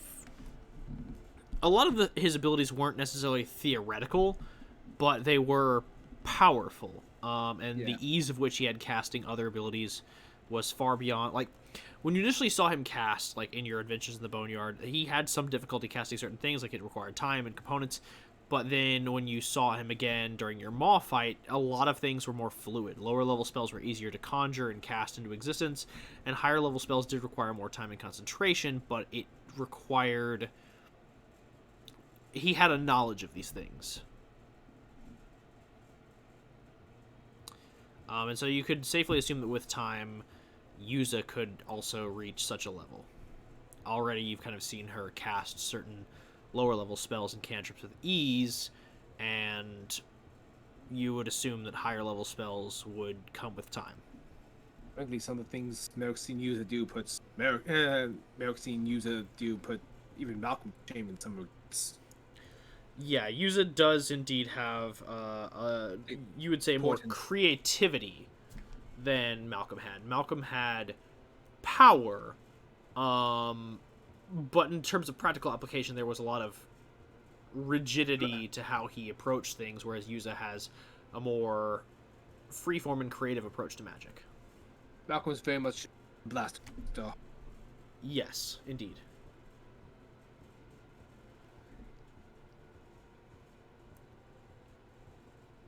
So, what do we need to know about these things going to Yearion? Not much. Only a couple people there know of what they do. My citizens are ignorant to this fact, and I would prefer that they stay that way. For the best. Yep. That's to be an outcry. I will be storing these two, the ones that aren't hers, inside the tower. That will be the safest place for them, because should I fall, I would hate that they fell into whoever slayed me's hands.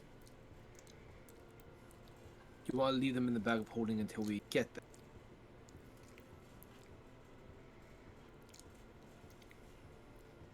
I feel confident of defending myself significantly that I could hold out until you all got to me, at least here.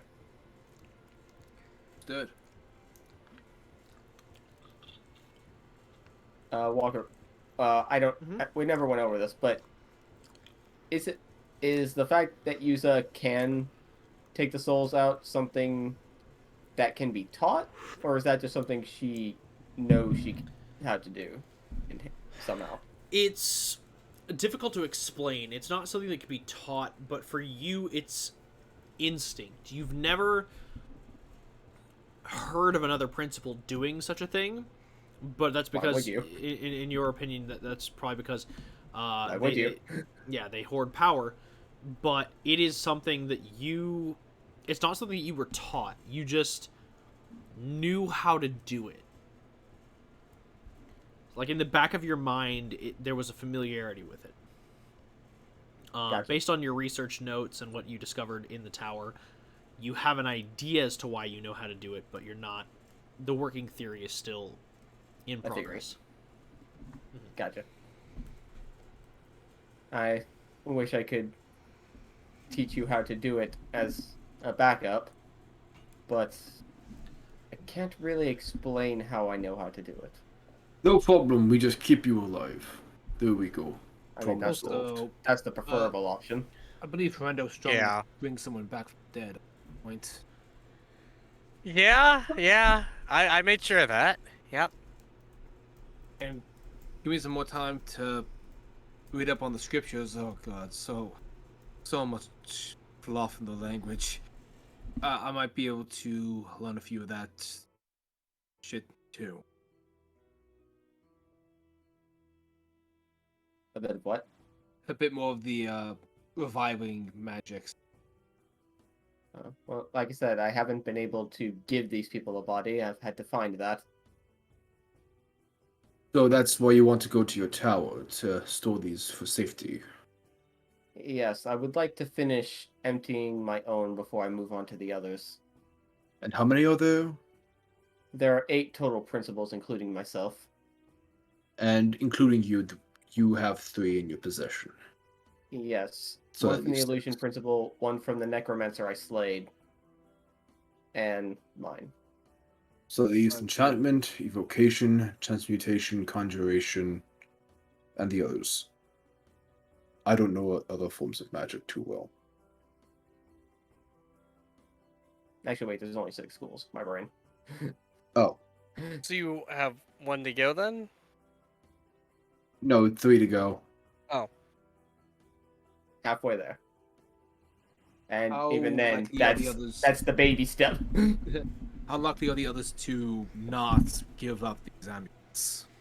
I wouldn't know. I've only met them the one time.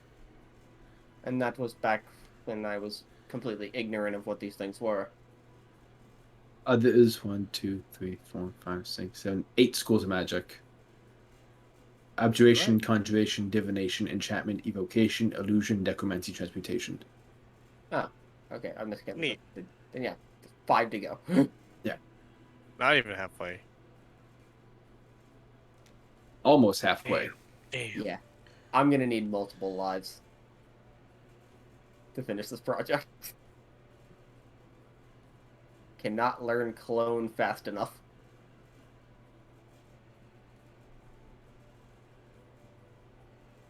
Does clone work if you die of old age? Yes. It works it works whenever you die. Oh, sweet. It's literally whenever you pass, you shunt your unless body your into... unless your soul is like trapped somehow, like a soul Yeah. jar. Because I knew reincarnate doesn't work if, or something, there's a spell that doesn't reanimate you if you die of old age. We just cast Simulacrum like a couple thousand times. I think that's Revivify. Yeah. Thank you. Simulacrum specifically states that if you cast the spell again, it ends. Oh, right. That's But right. the if you're- simulacrum can make a simulacrum. And then that's when the DM weeps. That's why I decided not to take the spell when I introduced her. Yeah, and additionally, we had a long talk about Simulacrum Yeah. and the logistics of how it would work. We've also had a long talk about the thing that paladins get in the next level. I'm excited for that. Holy hand grenade? Yes. Anyway, Sure, is there toast that. anything else that Yuza would like to discuss with the party while she's got their attention? Ooh, what just happened? You good? Me? Oh no, I saw a certain somebody posting something. No, I was asking Yuza if there was anything else that she needed to discuss with the party. Unless they have any more questions about this, I don't think so. All right. Then in that Oh, case, yes, sorry. just just you can see why I don't want Trappet to take the city. Yeah, Among no, other now I reasons. very Understandable. much get it. Among the natural reasons. Mm-hmm. Chabot's powerful enough as is. I mean, also the fact that if Clips gets their hands on these, Yeah. Technically You don't speaking, need- Eclipse already has their hands on these, I know. but it's more that it is a technology that is known only to the principals. It is not something that can be mass manufactured. yeah, which is why I killed the means of production. Did you? I mean, it's the Necromancer. It's always a 50-50 shot. Unless Surprise! It's the Abjuration Wizard. I cleared out his town. I cleared out his tower to what I could. If he comes back, he's not going to have much starting off. If he comes back, he deserves that at that point. he's a necromancer. I searched as They much as I always could come for a back. clone. I searched as much as I could for a clone, but fucker, they could easily cast Demiplane. This is true. Okay, between Tala and Merrick, we got some shit to deal with liches Uh-huh. and give them stitches. I mean, it might not even be Lichdom. Let me have this. Could be, No, it's a couldn't be, necromancer. who knows? It could be. They're a necromancer. They got a bunch of undead. Only Walker has the answers. I mean, And what does- yeah. what does Paula and Merrick have to deal with? When I went to raid the tower, it was like that scene from Castlevania. The whole city was his servants. yeah, I it's had to just kill them all. full of nightkin and users just like, ah, neat, I see. Nuke from orbit. Meteor I'll swarm. miss you, Hawk. Okay. I just did. Yes. It's the Yes. undead. Tyler but can Dual wield literally. child divinity. Turn undead. Tala's been waiting for this. She has the ability to literally hurt them by speaking. Tala walks over to Undead. Ah, yes, you have chosen Bonk. Yes. You have chosen Bunk, Kai. Yeah, Mary's just like making notes of like names for his sword. I can't get over Bonk guy. That's fucking stupid.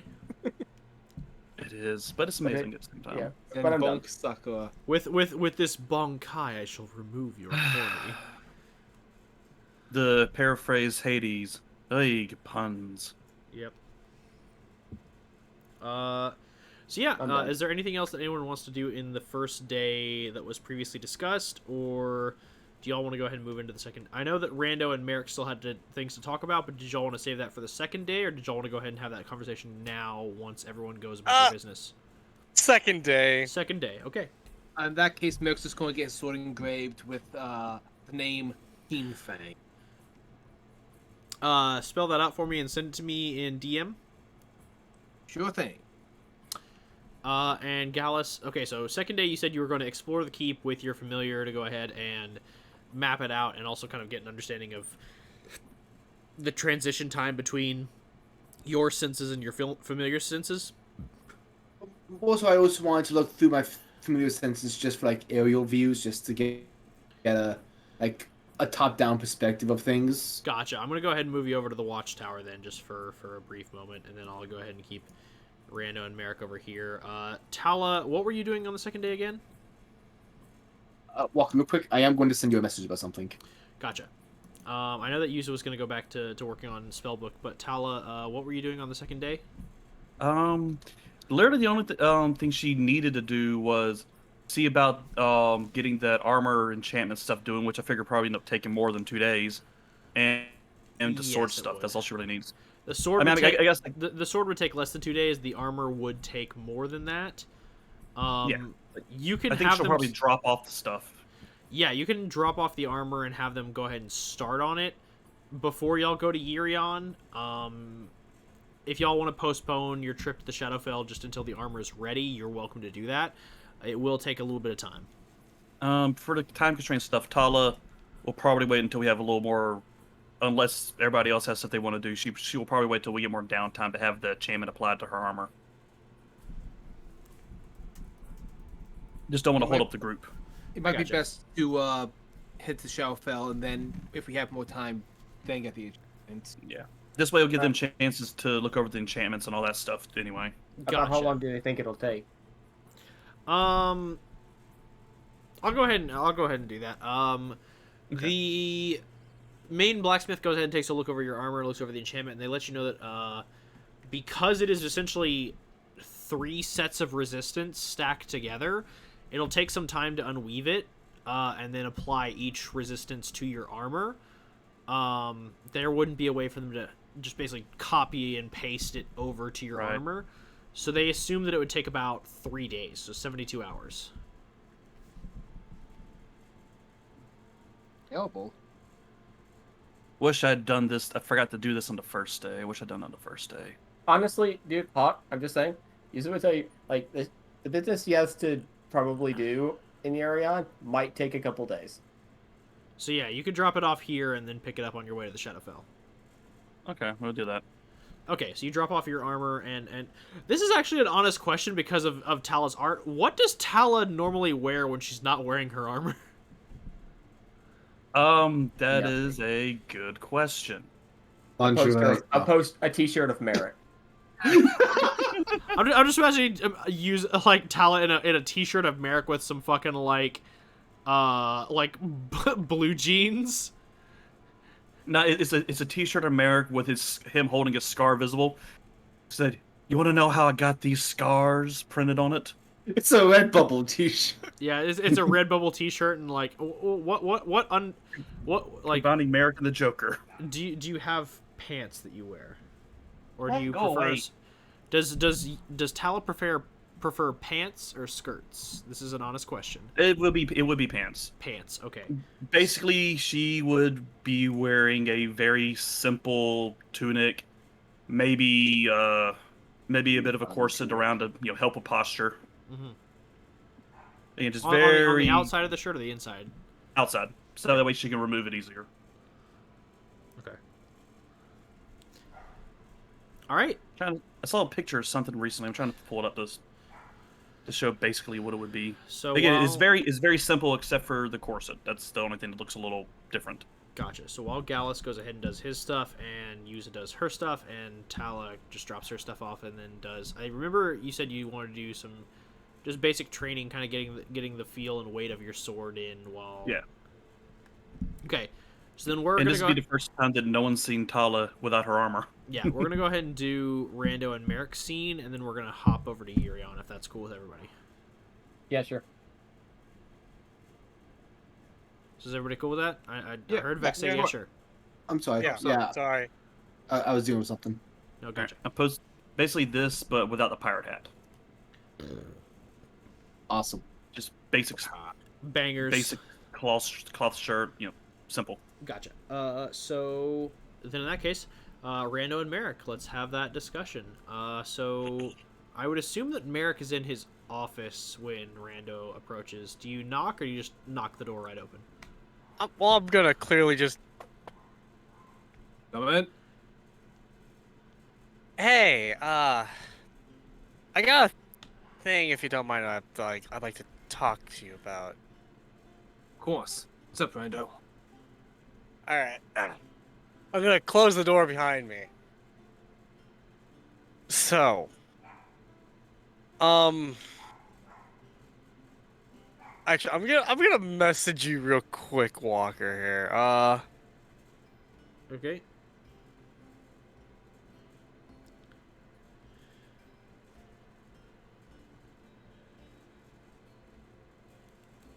This is where Rando kills Merrick.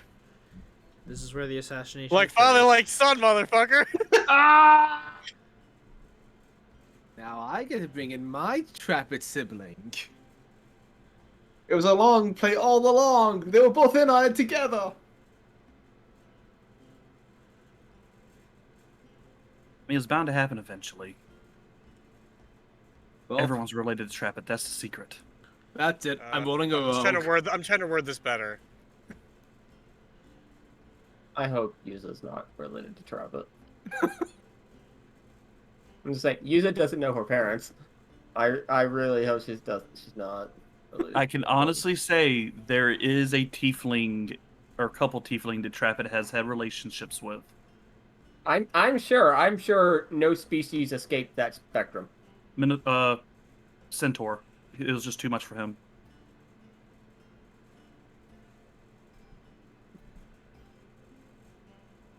But not the Minotaur. No, the Minotaur was, at that point it was either him or the Minotaur, so it was the Minotaur. At that point, it was either him or the Minotaur. Yeah. You know what I'm asking, right, Walker? Well, that was a lot of messages all at once.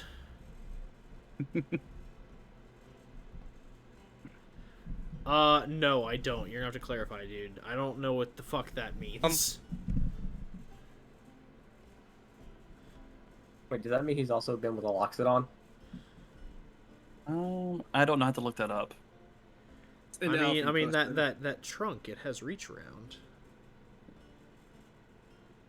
I know the dragon was on his list. That's the one he hadn't yet. That's why he was very excited to meet the dragon with Platinum Watch.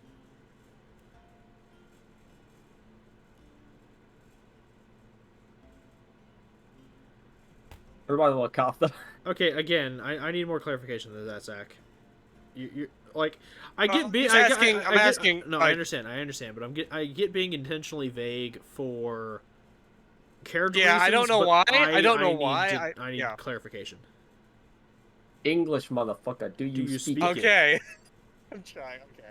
Like Common motherfucker, do you speak it? like I remember exactly Like, the whole convention. thing, like the whole thing. Yeah. The whole thing? Does it, like all that? Probably not. Or okay, so considering how Rando how is things the have been only one. role-played. It's not Rando that is you're the the only only. one. It's not that you're the only one. You remember the specific thing that was asked of you. I wouldn't say that any one of you remembers the exact events of the Maze of Many, okay. Warforged. because it's technically non-canon, with exception of specific events. Yeah. Wasn't Avok the only one not to die in that? Yeah. Yeah. Oh, so wait, does he have his memories of that? Well, he's dead, so. That's fair. In hell, does he remember this one shot? I love how you just assume he's in hell. Yeah, he's just there. I would Not even say like purgatory or anything. I'm not even there. Don't worry about Go it. on, let walk talk, guys. I would say that no one person remembers the exact events of the Maze of Many. There are specific things that you all remember. For example, you all remember Malcolm attempting to interact with the cube at the end of the maze and failing, and Rando remembers what was asked of him by the Traveler. However, there are bits and pieces of memory that you all retain from the maze. For example, Linsbor probably remembers the tile trap and how poorly it worked against his abilities. Good times. Avok probably remembers the acid pit trap or the, you remember bits and pieces, but there's nothing coherent about it except for, the end. Okay. Although I don't remember they're dying in that. So. Okay. So I'm closing the door. I'm gonna sit down.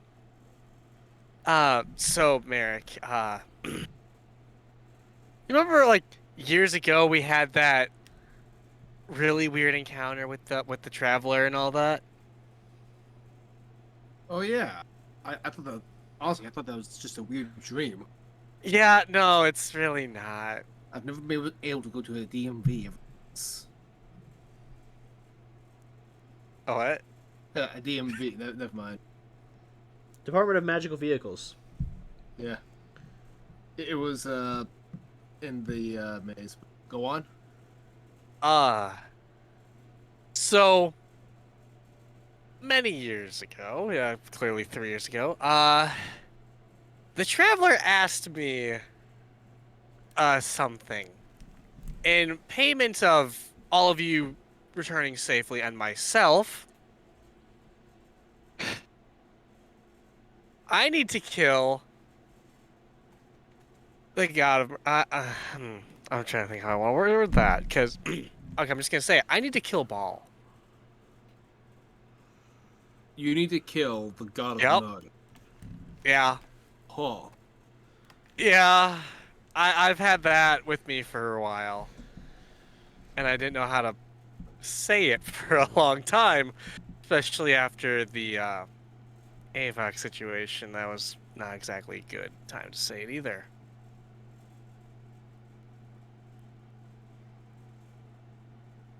So I know we're on a very severe time crunch.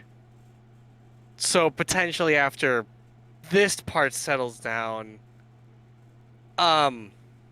maybe that could be a potential objective in the future sometime soon. Because all I know is he's weakened, and that we have a chance of killing him. So But the longer we wait, the more powerful he gets.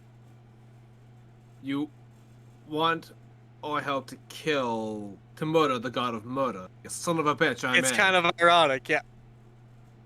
Oh, okay. I expected a little more convincing, and honestly, the when it comes to sending our entire group to potential death. fact that the Traveler asked you to do this holds a lot of weight. I've actually talked to him once or twice. And he didn't say anything. Okay. There's a reason. That guy loves to walk around and fuck around with time. Mm-hmm. I'm aware. But yeah. We can add to the itinerary maybe after the Shadowfell, if we get the temple sorted out. We'll bring it up to the team. Because I should ask, what does killing Ball accomplish? Outside of... I don't know. It's I don't know too much about the layers of hell. My guess is rivalry bullshit's going on, and well, you know how rivalry goes, and me helping stop that. Gotcha. I'll bring some of my Bloodhound attacks I'll see if I can do some research while we're helping you. Sounds good. Awesome. Night Once Hell's again? not exactly my expertise, but I think I remember reading a few things. Well, if we really want someone's help on, the layers of hell, we could always... this is mostly a joke, and I hope you don't take me serious at all. We could definitely, ask Malcolm for that, because clearly somebody who's basically been in hell would know a lot about it. If you actually do this, I'll be surprised, and I hope that you don't. Merrick looks at the single scroll of sending that he has, like, I have some other things. I have someone else. Joke. That's fair. Alright, well, again, we'll keep this quiet just for now. I just needed to, talk to you. And now that I know you're on board, probably inform the group after the situation. After all this. Gotcha. Because, we're dealing with the Shadowfell. We probably should have the team focus on that first. Yeah, we don't want to. Yo, legit, what if we find Avok in hell? I don't want to think about it! Well, then I hope you're ready to dual-wield characters, because we're breaking that fucker out. Oh no! I mean, if he's in hell... first off, bold of you to assume that he's in hell. And second off, if he is in hell, because I'm not saying that he is, yeah, I can work with you to juggle stuff. I'll probably do with Avok the same as we would have done with James, where you get to voice both characters, but I control Avok's actions. to be completely clear, I was mostly kidding. If we do find him, I'm gonna be really surprised. But Same. You yeah, don't deserve it. I mean, he was sentenced. He did betray the law. I mean, maybe that was enough. Okay, but The betraying laws the of law? man and the laws of God Bro. are two different things. I was gonna say, bro, if that's the case, we're all going to hell. Yeah. I Like, will go in there anyway. Avok being in hell, we're like, huh, that's... Okay. Avok would be in. Trap being in heaven. That's like, oh, okay, what the shit? Who fucked up? It's like that one Robot Chicken sketch with Hitler in heaven, and him just going, I'm just as surprised as you. Hey, Travis has had very good reasons to do everything that he has done. Yeah, I know. Think about how much his debauchery has impacted the world in a positive way. And We would literally not have half this party. You're right. And then he killed Avok. Listen. Yeah, We potato, still would potato. have half the party. Yeah, we would still have half the party. I mean, Oh, well, you Gallus win wouldn't. some, well, you Gallus some, you wouldn't lose be here if some. it weren't for Trap It. Oh my god. So, after Rando leaves, Merrick does want to do one thing. After, or is there anything else you wanted to say? Oh no, Zach? no, that's pretty much it. I mean, No man, I just told you we gotta kill the god of murder. I'm done. yeah. I just dropped this divination bombshell on you. I'm pretty good. Yeah, it's like you. Oh yeah, let's go kill him. Me. I bet. Okay. I love how quickly Merrick was to get on board for this, and Yeah. what? Honestly, here's the thing.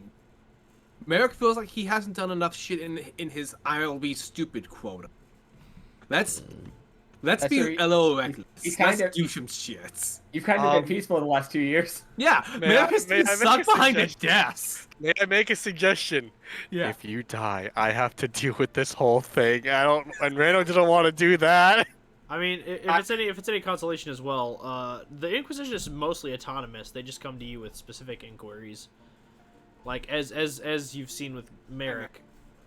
Also, yeah, Zach, if he dies, you have to deal with the fact of you might have to tear apart the Inquisition. I Oh, mean, man, I separating already organization. accepted this. I already accepted this as part I've of the job. written instructions. I've left orders. Yep. And Rando will live long enough to make sure that if it will be followed through. Yeah, and just bury Merrick's His remains underneath the mountain, so he's just like one of those old myths of like, and when he's needed most, he'll rise from the mountain. Like one of those old fucking legends. Or just cremate him so he doesn't become an undead. Yeah. But, Anything else? Anything? Okay. Oh, sorry. Yeah, Merrick takes the scroll of sending. Well, he's probably not going to answer right away. Might as well put this out there. And I'd like to use this scroll to cast send Okay. to the nomad. Here we go. Okay. One who moves amongst the three. Eclipse and the Maw. How do we stop them? How can we fight? You're gonna need to repeat. You cut out a bit for me. Okay, I'll send it to you directly. I have it written out. Okay. There.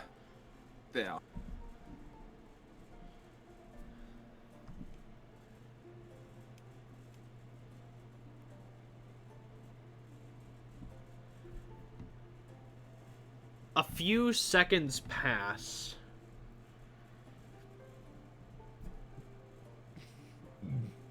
And then, almost in a cacophony of overlapping voices, you hear, like, they're all the nomad, but you could assume that the interference from the mirrored plane is essentially causing, you know, infinite reverb. Oh boy.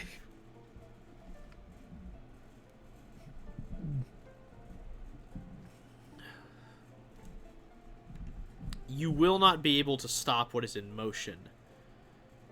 You can only prepare for the time of arrival.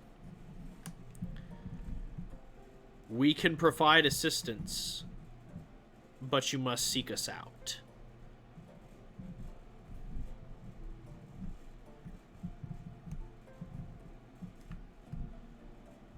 Seek out the other primordials.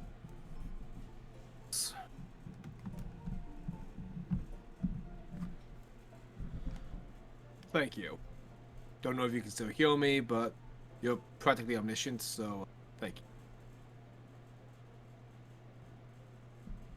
You receive a sending back. Yeah, do you really need the scroll? I can. Thanks for asking. I'm doing great, by the way. The mirrored plane kinda sucks. Understandable. Look, man, I know. Just a lot of things going on. I'll come visit you sometime. Actually, you can come on over, visit anytime you want.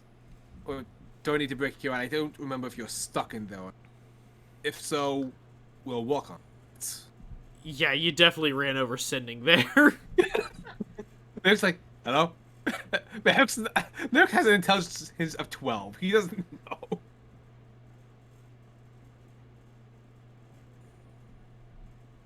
So yeah, that's all you get. Gotcha.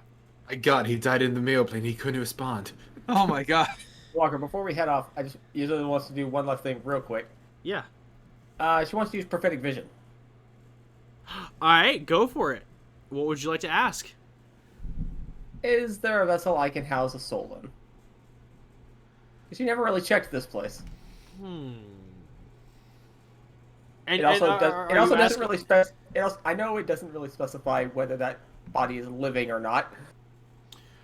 Are you asking specifically about the about the Dawnbreak Keep, or are you asking about Yearion when you return? Dawnbreak Keep.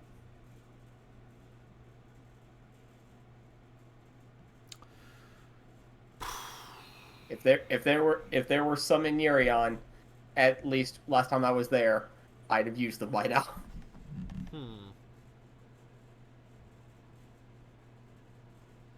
If X sent a message into the strategy chat.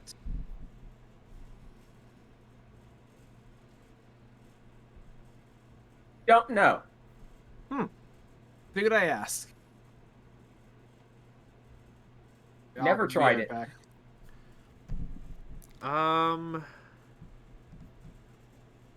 This is a hard one because I'm trying to think about all of Merrick's ongoing projects. I would say currently no. Okay.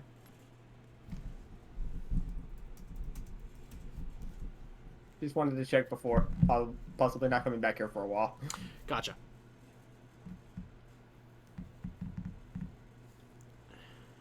I'm sorry, Gallus did have one question for Yuza before the meeting ended. I just blanked on it. Okay. Is there a limit on how many souls can fit into one vessel? I've never attempted to put more than one soul into one body. The most souls in one body has been 2 total. Oh, I thought you said there's something about like 7 souls in one earlier. No, there's one. She has put one soul into an already living body once. Okay, so it's 1 for 1 essentially. She doesn't know. She doesn't know what that would result in. Fair enough. Man, Evok would actually have a few thoughts on this. Yeah, that's why it was real sad. Thanks, Trap It. Murdering dick. Just cast Speak with Dead. I'm not a cleric. Oh no, wait. Tosh just added this. I'm cast teleport. No. The hell? I forgot Tosh just added Speak with Dead to the Wizard spell list. Oh shit, they did. Uh-huh. I love. So technically, I could cast teleport. I would go to Trap It, or not to Trap It, but to Avok. I'd probably end up 6 feet in the ground if I did that though. Also, you'd be talking to a bunch of ashes. And that's true. He was disintegrated. There is nothing to speak.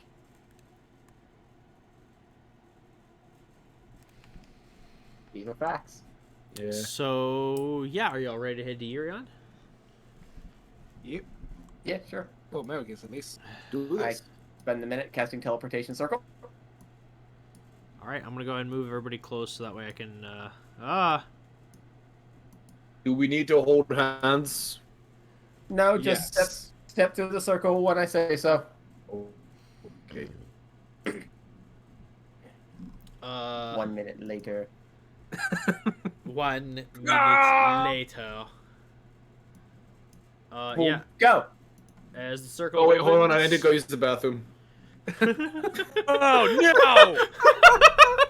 Well, guess we left him behind. You should have gone before we left. Yeah, as What a you all mess. arrive in Yearion at the foot of the Oracle's Tower.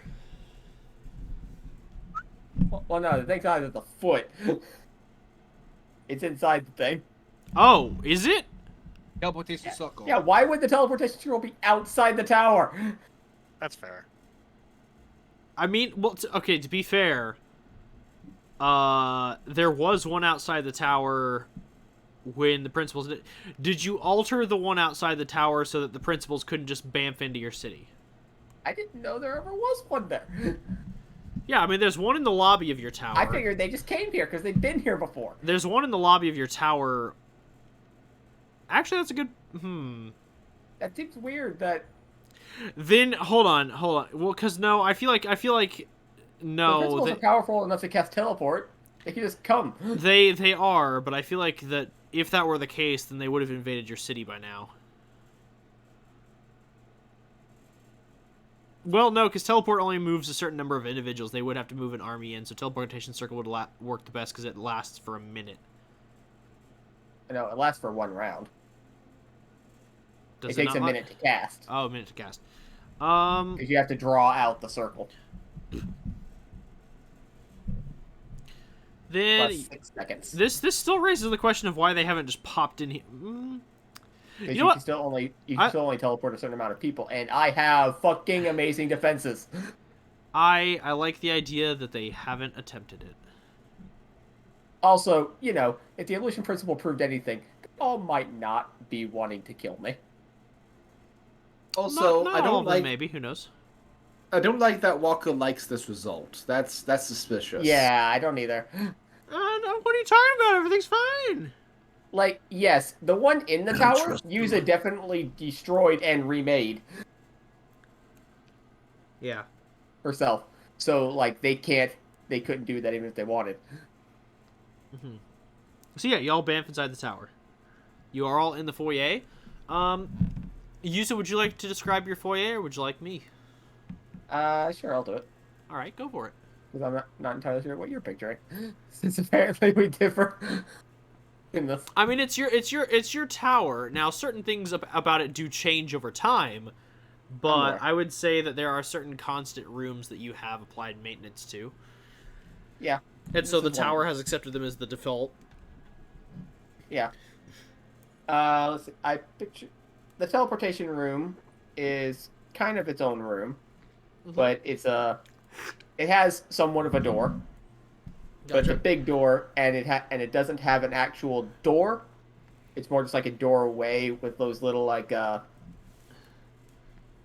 string door, I guess. Gotcha, like an archway. Yeah. With an opening. Yep. You step out, the place looks magnificent. It's a very welcoming space. Chairs, multiple places, food set out, drinks, and the opposite wall is just kind of, it's almost non-existent. And there is a what looks like a balcony or a plateau that goes about 10 feet out. Past that, looks to be somewhat of an exit or an entrance.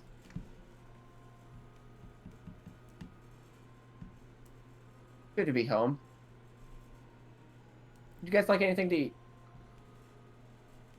Which Right. way to the bathroom? That's a gamble, my friend. Dang it. I'll hold it. Okay. Good on food, but we probably should focus on our main objective. Right, yes. Let me just send a quick message for our ride, and I'll cast sending to Ziandun. Actually, do you Okay. have What shall you send to Ziended? I'm back with our new associates. Could you please come and quickly escort us to... Where were they again? Jywatch? They're on Jywatch, right? Yeah, right over here. The Jywatch, yeah. Are there any windows in this tower? There's a balcony. Yeah, Uh, it is. It is a circular room, but 1/4 of the wall is pretty much just gone, and it's a giant opening.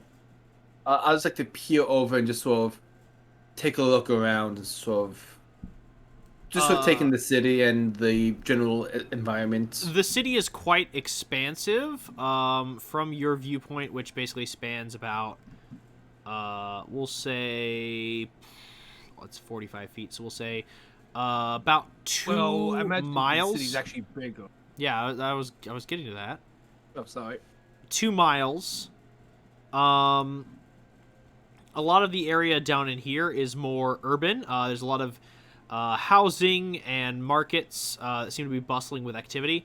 Over here, there is a lot of abandoned domestic sectors, and you see why very quickly, as there is a floating island about a mile up in the sky, and bits of it occasionally break off and fall into the residential sector below. But for the most part, like, it is constantly maintained, but there are bits of it that can't always be perfect. Off in this direction, there is a large castle citadel that seems to be vacant, as well as more residential sectors in this direction. But the balcony only covers so much square footage. It kind of goes from this visual range to here. Like, it's... Right. There's a lot of the tower that doesn't get covered. And just at a quick glance, I'm not seeing like any... Just because Gauss is low concerned, he doesn't see any initial signs of distress like happening in the streets. No signs of distress. However, if you're looking for things that just kind of pique your interest, there's a giant fucking hurricane around the city. Oh yeah, no, the storm wall, or the gray wall. The gray what was it wall. called? The gray wall. Thank you. Yeah. Gallus does turn to Yuza and just sort of points at the floating island. Yuza, what's that? Point of clarification. How far off from the balcony did you go? I just sort of just glanced over the edge. So basically all the way out. Yeah. All the okay. You turn around. There's the wall right there. Oh hell. You look down. There is no platform where you're standing. Oh my God! I've learned to fly. Yeah, but you're not falling. You can feel it underneath you. Oh yeah, like it. Fair to say that I'm looking at an illusion wall. Correct. I go to like touch the wall. I assume my hand goes through. Yeah. All right. Uh, I poke my head through. It's like, Yuzo, what's with that island across the way? Also, a heart attack. Thank you. Sorry, I wasn't expecting you to just walk out of it.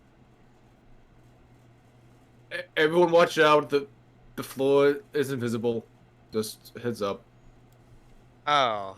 No, looking at the floor of the balcony, you can see it from here. No, I Inside mean the once you're tower. out there, basically you get to the outside and suddenly from the outside looking in, you're Spider-Man, Who? old folk hero, Jesus Christ. Tabaxi man. Oh yes, I've heard about the stories of Tabaxi Man. I heard he was the drow the entire time. Really? But that would be Jaya Watch. Io. That would be where we're headed. Oh, excellent. Fun.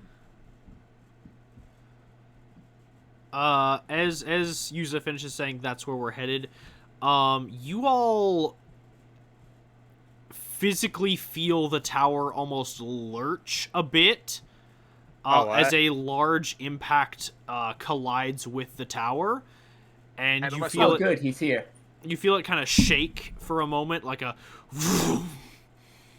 As you hear Okay, a very loud furling of wings. As you watch a head begin to peer out across the balcony, as a singular eye stares into the opening at you all. It is a pale gold orange. As you watch a red scaly figure stare in at you all and goes,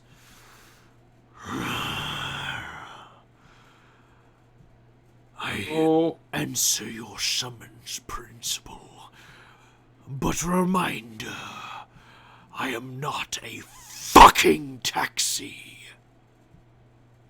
Yeah, I understand that, Zienda. Unfortunately, my friends here are in a bit of a haste. And my magic capabilities would not last us the entire journey. As it looks over all of you and just goes, your companions seem adequate, given your requirements. Very well, I shall allow you all to ride me. As he says this, he rolls his eyes. I mean, if you don't wish to do this, I will not force you. We could always have Sora do it. If that would be preferable. The voice is allowed to make its decisions, but this body is mine. I give Sora control for learned studies, but I am in control of this vessel. Perhaps when my soul expires and this body leaves, Sora shall find a way to extend our life. Then I shall be the voice and Sora the heart. Yuza, question. Yeah. I just point to the eye and just go, what? When you said that you put two souls in one body, Yes. Where are my manners? What? Merrick, Gallus, Tala, Rando. Meet Zianda. Uh-huh. Oh, Hi. that answers everything now. Thank you. Yeah. As you watch the oh, you're heading out to the balcony. Okay. Yeah, he just wants to get a better view of like Oh. what. Yeah, As- you are looking at a full-sized ancient red dragon. As this is happening, Tala just grips Randall's shoulders and leans over and whispers, "Oh my god, is that a dragon? Are we riding a dragon?" I think so. Yuza, you really buried the lead, didn't you? You do know we're not blood related, but we're related to a dragon, right? I'm pretty sure. Like me, Vex. I'm pretty sure I would have asked the Undead about. Also, I'm pretty sure the Undead's a dude. Xehandid is a dude, yeah. They identify as such, and they are genetically predispositioned in such a way. Yeah. No, this dragon is male. Merrick bows respectfully. It is nice to be given the respect I deserve. Of course. Clearly a powerful creature. As he nods to Yuza, not of all to speak to our divination principal, who of course is given the respect she deserves. I mean, you're responsible for guarding over the city when I'm not here. You deserve just as much as respect. He blinks his eye and gently nods his head in kind of a recognition of what you're saying. Does anyone else have any other questions? Or I just have one. okay. Where did you find the dragon? To be fair, where did we find ours? Yes, this is actually why I was curious if you were going to bring Ari. Though, No. although the Undead can be, sorry, the Undead, a bit of a prick, I'm not entirely sure they would have gotten along, but it was worth a shot. Offense taken. Sorry, I'll make it up to you later. Appreciate it. But to answer your question, I found him in the Grim Magma Mountains. He was, how do I say this? He was living in a volcano. Okay, I'm not surprised. As Fucking one tracks. does. It was a pleasant atmosphere. I too like the warmth. I approve. Mount Vortex was a delightful home.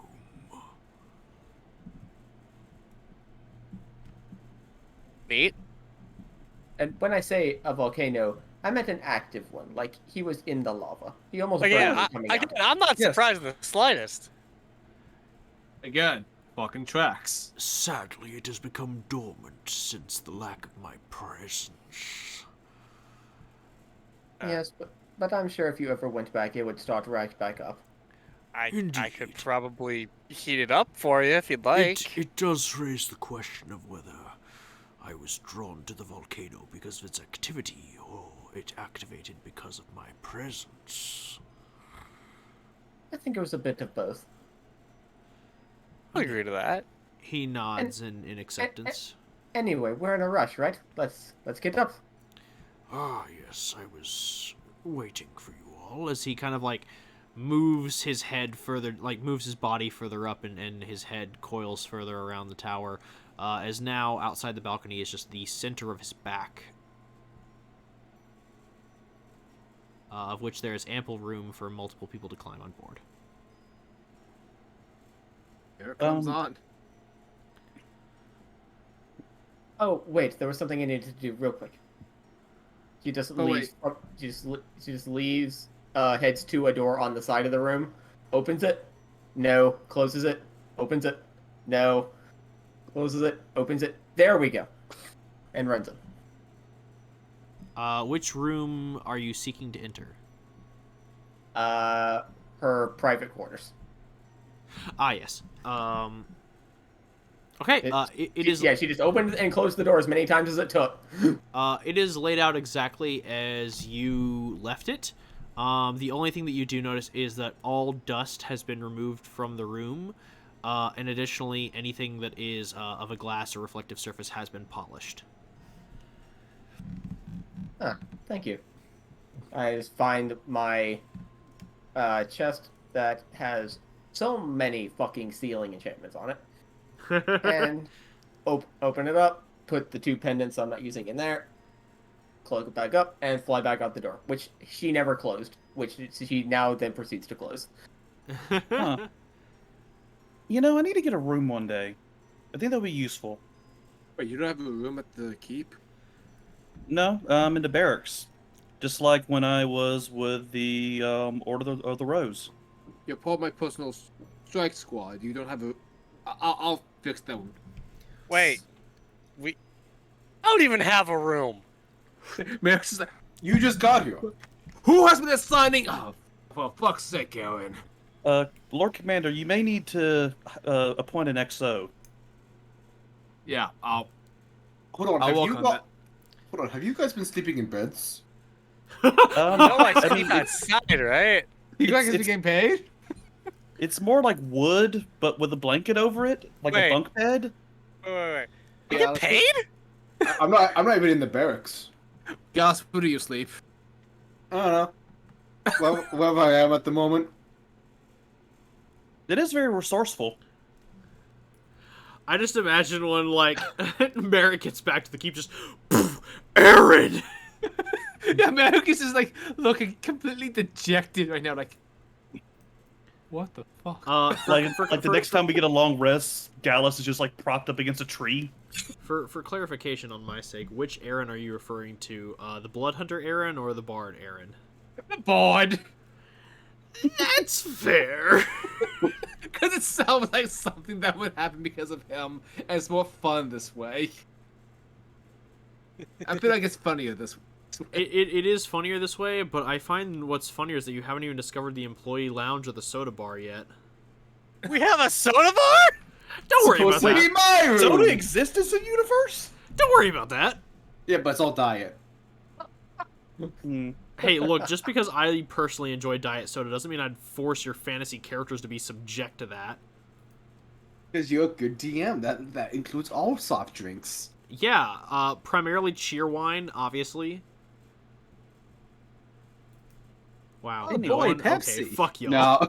No. To save I'm a money, filthy Tyler has casual. everything replaced with RC Cola. Yo, RC Cola do be a bop, though. I mean, I feel like Tyler would have been an RC Cola kind of gal.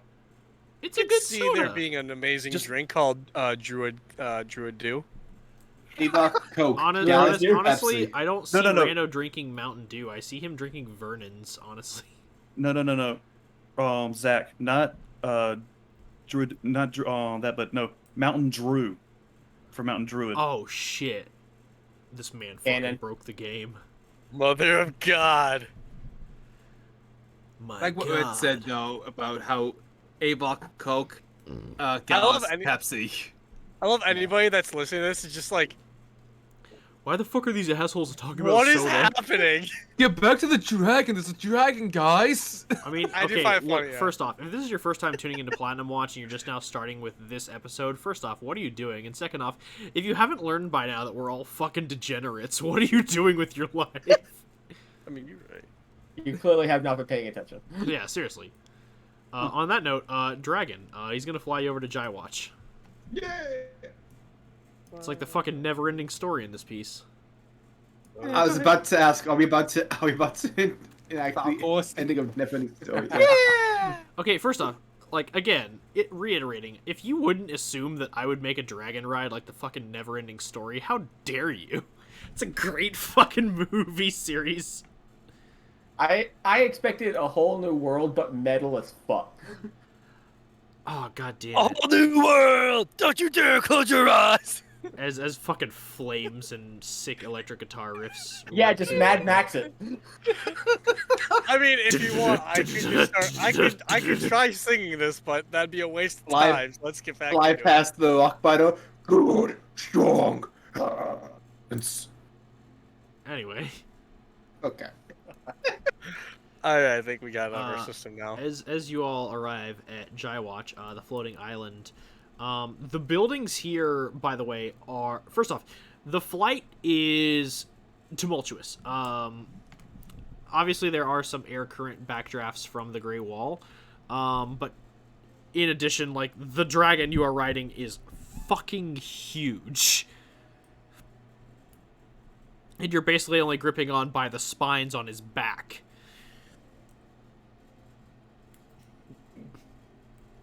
But secondly, when you arrive at Jaiwatch, all the buildings are massive. Like,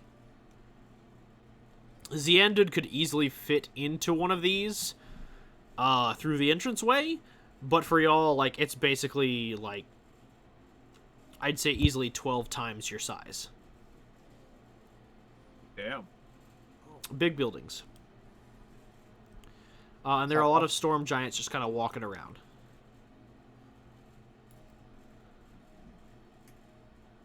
Thank you, Xiandud. If we wish to return to the tower, I can get us back there. Thank you so much. Xiandud nods and looks at you all and just goes, "Take care of our principal. If they ever happen to perish in your company." And he leans very close into the four of you. He goes, "I will burn you all to ash and cinder. Have a great day," as he flies off. Was nice meeting you.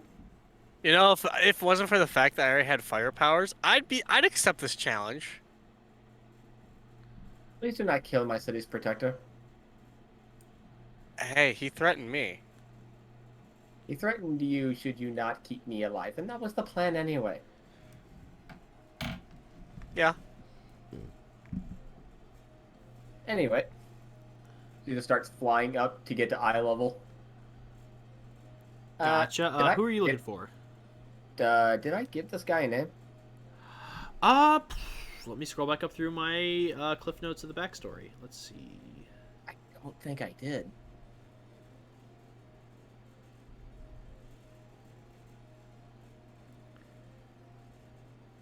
No, I don't think I did. I'm going. No, to the you giant just name you generator. just implied storm giants plural. You never actually named any of them.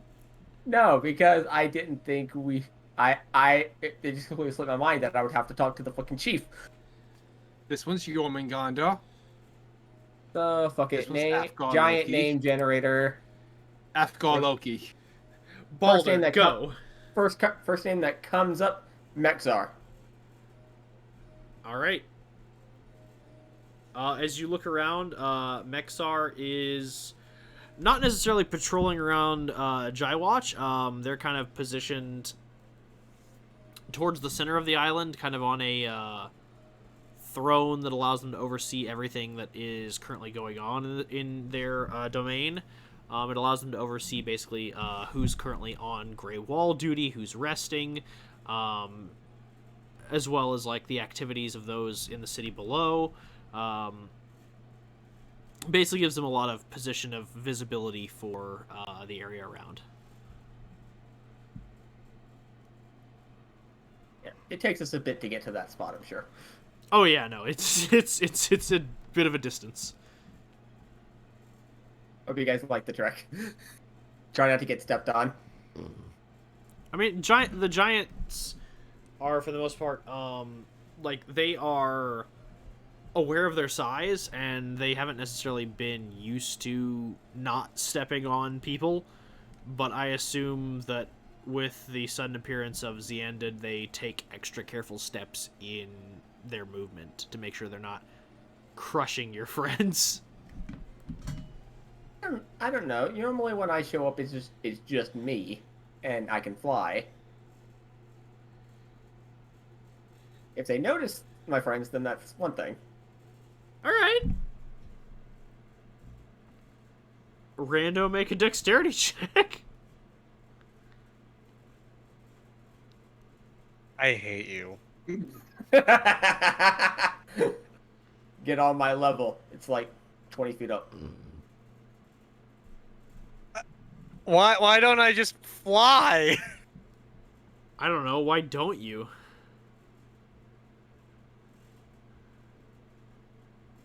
Stronger the winds.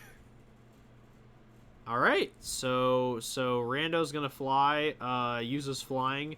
Tala, do you want to go ahead and fly, or are you gonna stick close to the Lord Commander? Also ride a dragon. Yeah, I mean, you just got off the dragon. Yeah, the Oh, dragon we left. That's Yeah, sorry, you're- He brought us to the island, and then he went back home. Yeah, so now you're on the island of storm giants, and they are big, and they are kind of stomping about. Which, by the way, he flew off this way. Yeah, so y'all can either fly with Yuza and avoid being stomped, or you could walk around with Merrick and Gallus, and, you know, you might get stomped. Who knows? Tala is gonna stay on the ground with them, so that way, just in case, she can lift both of them away. Gotcha, cool. Gallus, make a dexterity saving throw. I mean, can Rhino not turn into something big enough to carry them? Apparently he didn't think of that. Apparently he just was like, oh, cool, Yuza's flying, fly. Monk, so 27. Yeah, as a giant footprint comes crashing down, you nimbly dodge out of the way as Tala and Merrick are kind of traveling close together and are able to keep one another out of trouble. One of y'all would have been squished, but you're lucky that those two were out of the way. So you're lucky that I call up. Excuse me. Hey, yo, I'm walking here. I'm walking here. As the storm giant looks down at you and just goes, "Oh, Hello. my apologies, small one." As they boom out, "They're walking here." As other giants look over and just look down, and they go, "Oh," and they all kind of like give you all a wide berth. It really needs to be like a visitor's lane, like a small person's lane, like how some cities have bike lanes. Yeah, Yeah. they really don't. No one comes up here except for Yuza. Oh. Maybe just have a yellow line that tourists could follow, just like. Just stick along the building lines. Okay, we'll do that. As one of them shouts out, "Talk to Mexico about the lie." I'll get on that. Okay. As they continue to go about their business, and now the ground party is no longer in dire straits of being trampled immediately.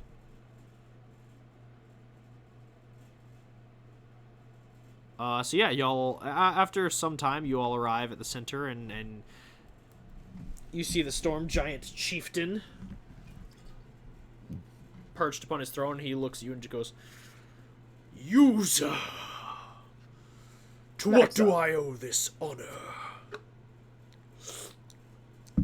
Unfortunately, I come with unsettling news. It would appear that Eclipse has learned of this resistance, and they've sent a force to try and take it. You hear booming laughter as if a clap of thunder erupts. As the chieftain laughs at this and just goes, "So they finally decided to do something about it. I must say this Eclipse is not very tactically minded."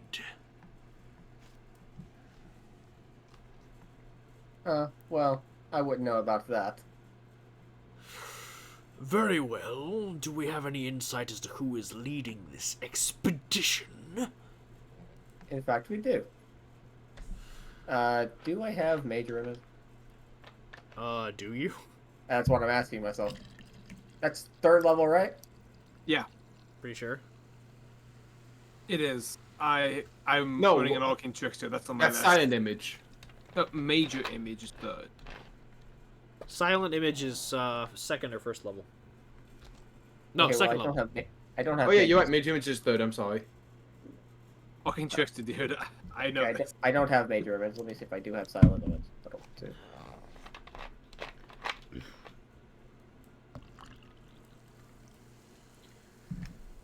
Nope. I don't have any images whatsoever. Do you have minor illusion? Double checking. Has Gallus seen this individual? Trap it.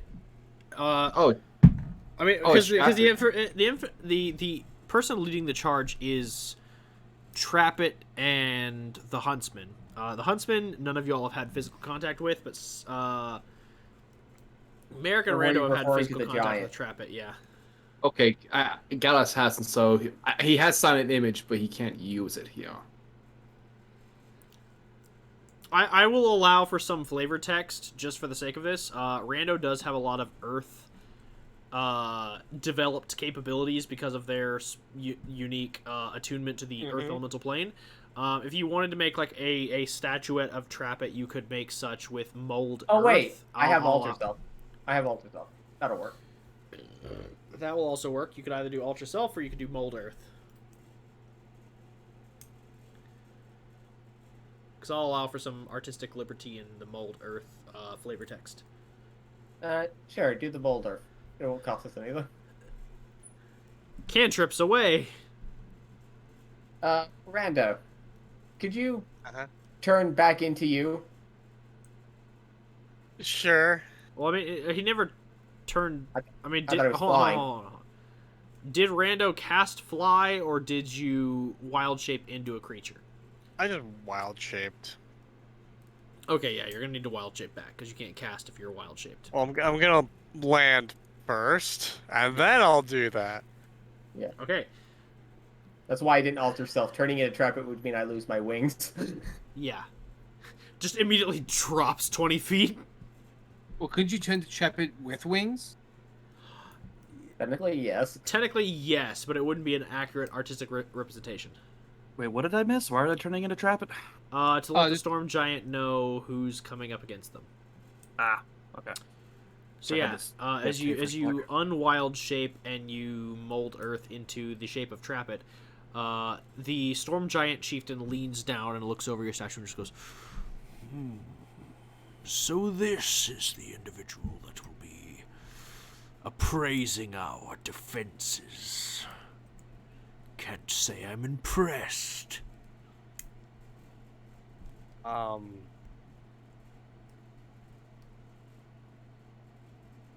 You want to tell him or me? Who'd you say that to? I'm saying that to you. I mean, you have much more first-hand experience than I do. How do I put this? Yes, Mexar Rando Mishram. Hi. Long story short, son of the enemy. Don't worry. I want to kill him because he killed one of my closest friends. Ah, family drama. I'm familiar. But Merrick, how would you describe how powerful he is? Trap it, I mean. Why are you yelling? You're on the ground. Oh, right. Just screaming into Merrick's ears. Oh, I show up with senses. I canine Okay. hearing. You don't need to shout. That was my stupidity. I know. That was my stupidity. I like it. We're all he goes to having shout. Man, he's like right behind him. Like, "Rah!" Very powerful. Killed 3 men with a single spell, like that. And that was back when he was as. That was years ago. Yeah, that was arguably when he was significantly weaker than he is I now. also think he's probably older and more powerful than a couple of you. He chuckles at this and leans into you and he goes, You all seem incredibly powerful. I'm not going to discount you. But to put it into context, for the sake of argument, he leans over to Yuza. One of the principal could fell one of my kin.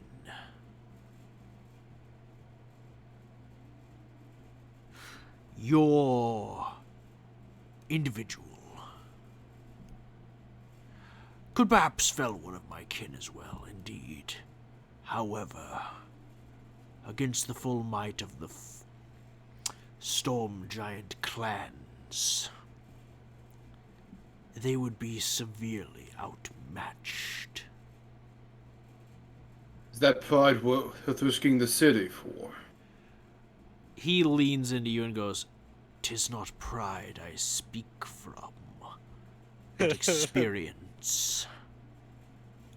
Then you should also know that it's not just this example of a battle who's coming.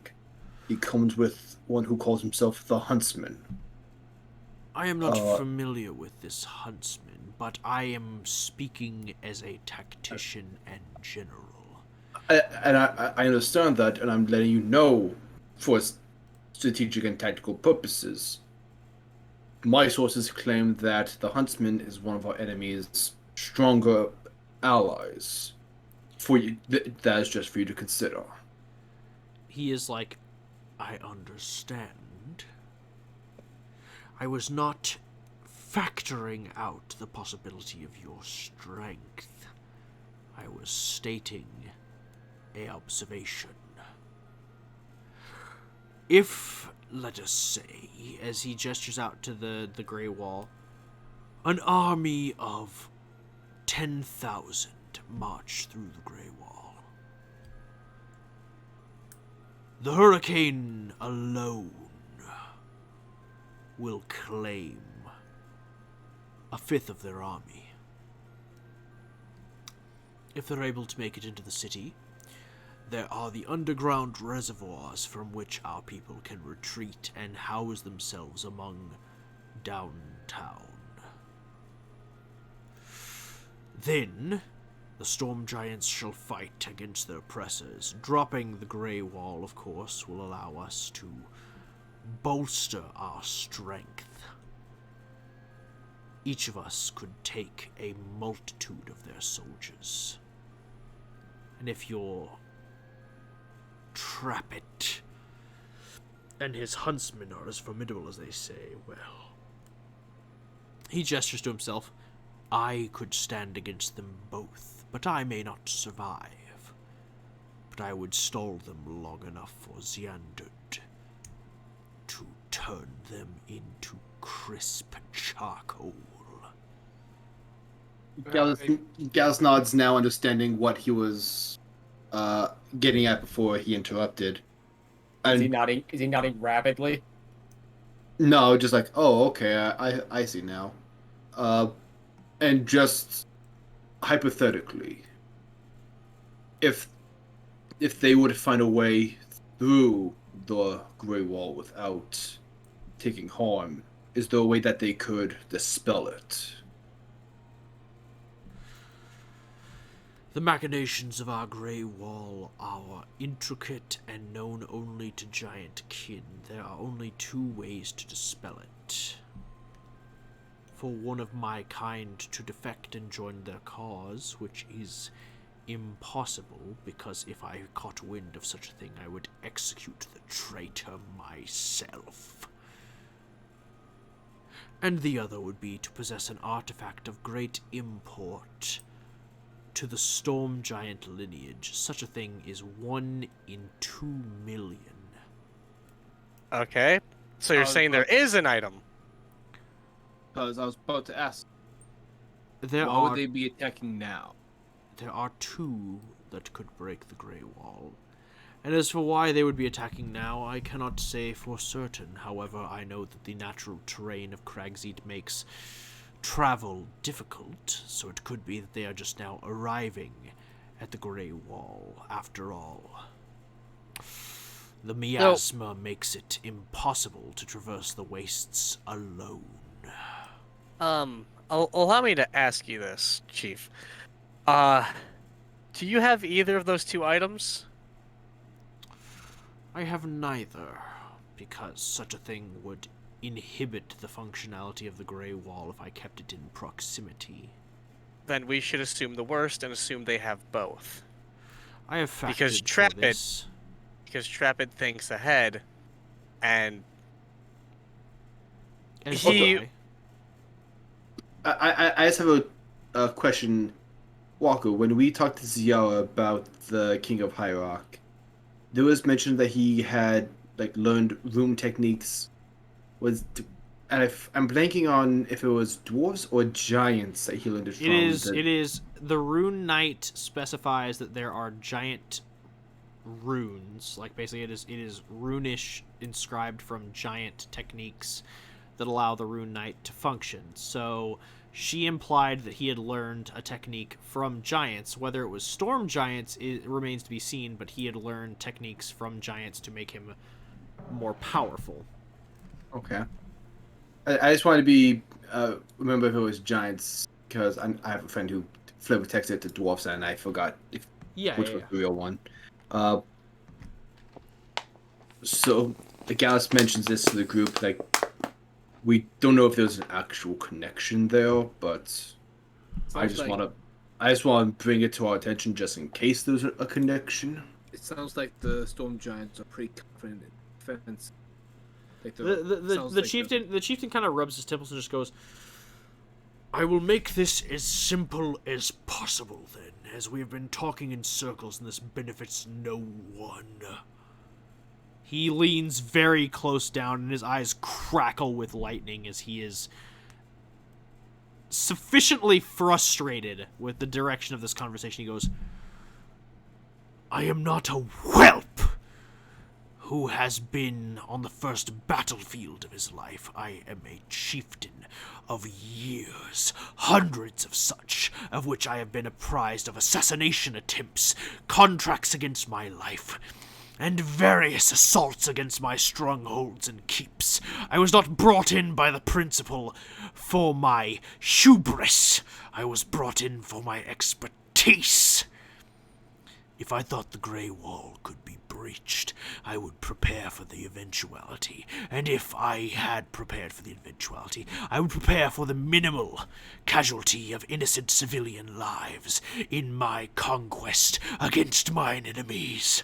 I am not suggesting that my kind are superior out of arrogance and hubris. I am stating fact based on mortal races versus giant kin.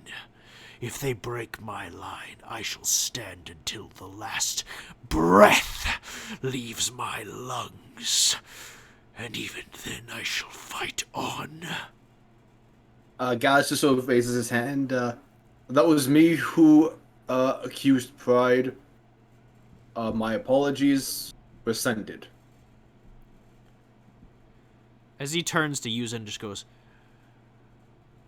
"Are there any doubts that your he almost said friends, then doubled back to, acquaintances, and then doubled back to companions. He goes, companions wish to raise about the way I manage your security?" I was actually quite impressed. Please understand, I am sure they meant no disrespect. After all, they are merely working off of the knowledge of the enemy that they knew. They were not aware of your prior accomplishments as I was. However, I too do not take this city's security lightly. And under the slightest threat, I respond with no mercy and no chances. I understand your capabilities, but I am also vaguely aware of his. And they are right in saying that he would not come here with a plan. I'm not saying your preparations would fail. I'm saying maybe there may be counting on them. This Trappet is cunning. Almost, I dare say, even almost as cunning as myself. But I am confident that we can repel his attack. It just might not be as easy as I hope. He eases back into his throne and kind of relaxes. You watch kind of storm clouds essentially decompress is like the crackling lightning around his eyes, and the gray that was tinging his skin kind of fades as he leans back and just goes, "Very well. I appreciate your concerns and suggestions, and I shall revise my strategies post-hence to include new countermeasures. I shall additionally reach out to the Drow and see what apparatus can be devised from the Drow machinations that might make defense easier for our kind." True, it would be best to coordinate with downtown and the surging reservoir. We're not entirely sure what As he direction they groans may at the come. surging reservoir. I know you don't like the idea, but there's no telling from what direction they could come. They could come from the sky, in which case command is fully in your hands. Fully capable hands. But should they come from underground, well, you'd have to pretty much level the city to get at them, wouldn't you? He sighs and just goes, "The Drow I have no disagreement with, and we shall coordinate our efforts." He goes, "And I can bury the hatchet with the merfolk." Would hope so. You've held onto grudges so long. They have deserved. He stops himself. He goes, "They have deserved it." Whether But or not that is true is not mine to say. But we are all looking to survive this. very well.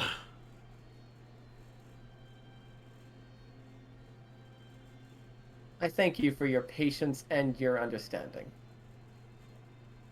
Now that you are fully aware of the situation, I will go inform the other leaders of downtown and the surging reservoir. He eases back into his throne. He goes, "Very well. I shall make arrangements with a emissary immediately, and we shall discuss revisions to the security measures.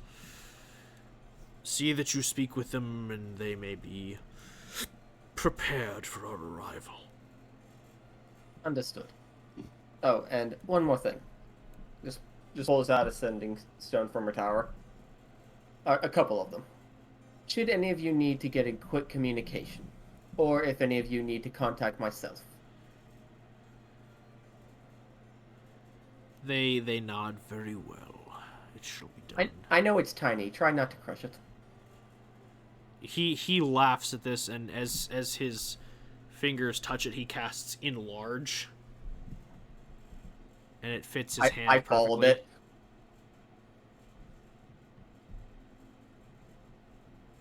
And he just fits it in his pocket, and he's like, "I am prepared."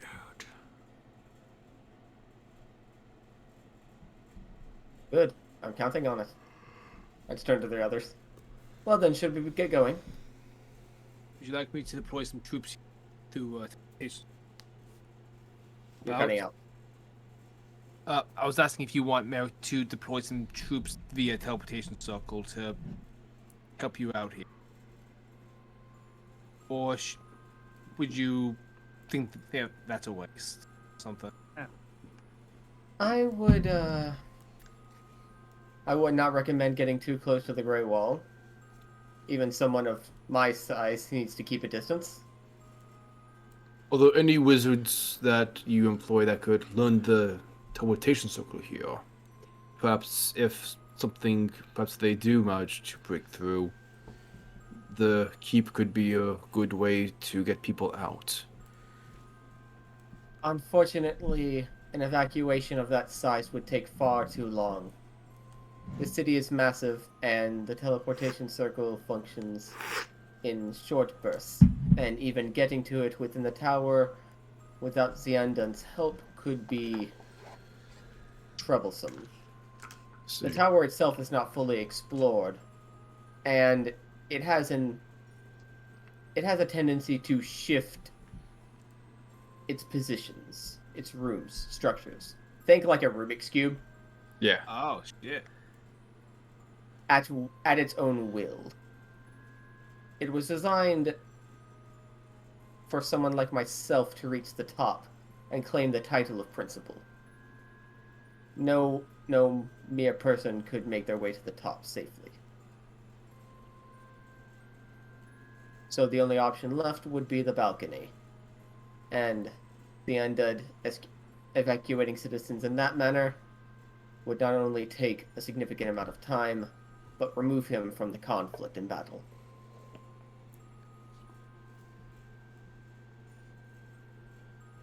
Though I am not against bringing some of your troops here, I would just probably delegate them to civilian matters. Dude.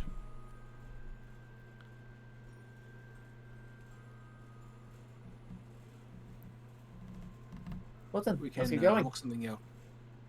Oh, Yeah. wait, one more thing.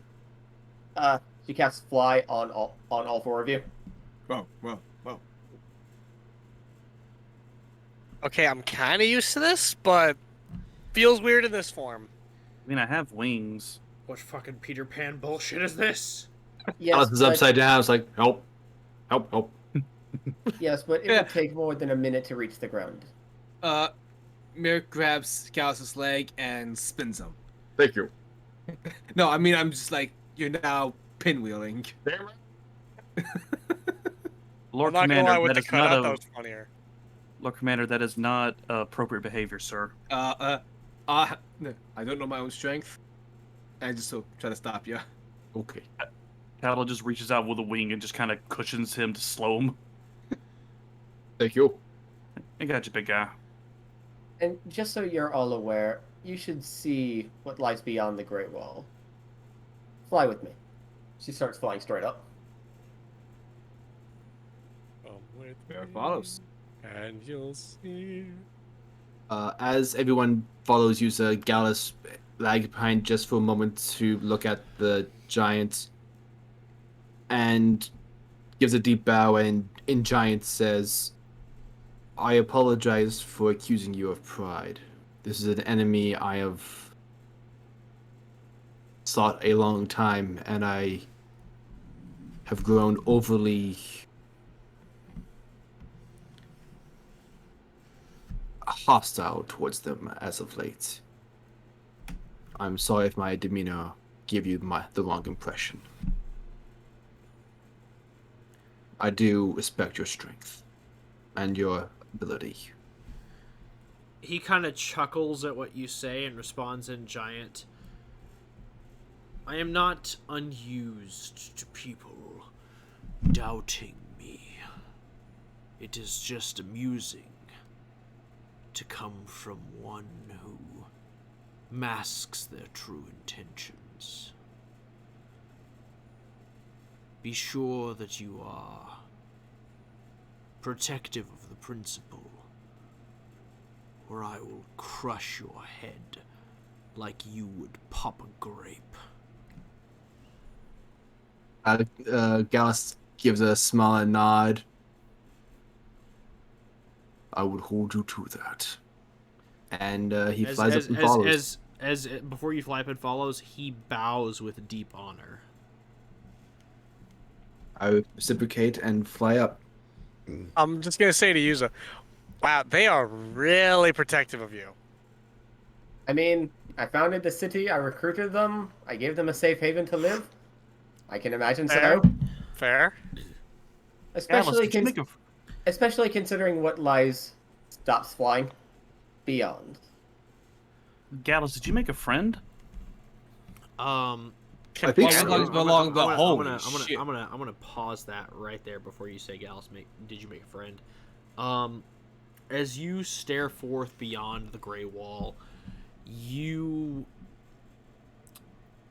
for Rando and Merrick and Tala and Gallus, Gallus, recent history has been kind of a blur for you. You've done your best to kind of like learn and consider, but there's a lot of things that have just been kind of outside your grasp and purview.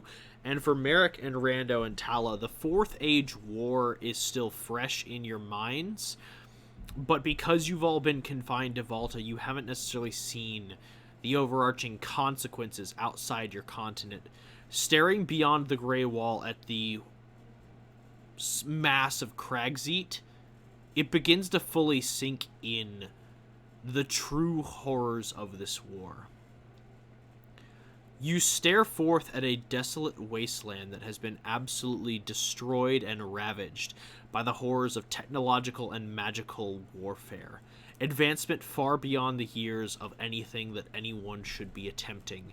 True and utter annihilation of a way of life and a culture. You see ruins of cities burnt out and destroyed by spells that should not, for any of reason, been cast. You see a wave of magical energy begin to wash over the landscape, altering and changing it in ways you can't even begin to fathom and comprehend. And this has been going on for decades.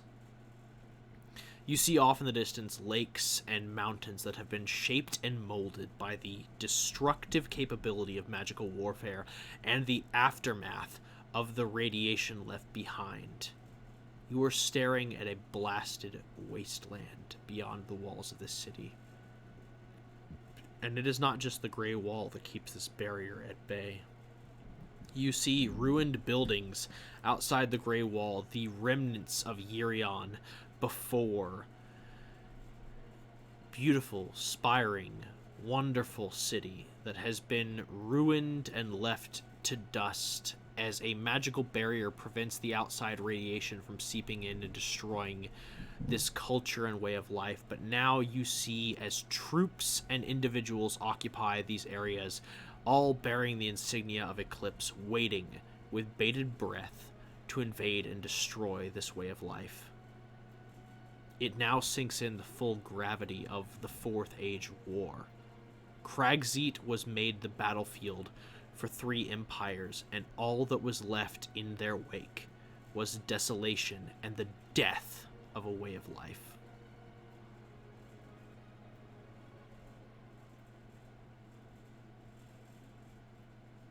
Yeah, I think I have.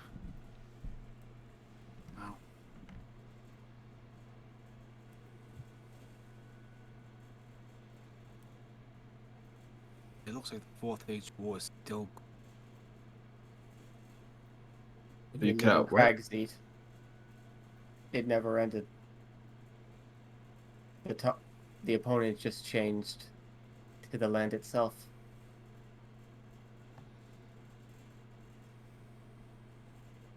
Tala Okay. kind of floats next to Rando. So, just kind of put some things in perspective. Because he was in that war, wasn't he? More than Kinda likely. Kind of wonder how much of that made him what he is. I can safely tell you, from what I know about our father, he was always a cunning genius. I'm fairly confident this war gave him some idea to be a bit more lighthearted, believe it or not. I mean, something like this would have to affect you. If not, you just don't have a soul. Gallus looks over at Merrick. Was this the war that united Platinum Watch? Things. Downfall of the Blood Hunt. They failed. So people started putting Dark Platinum there.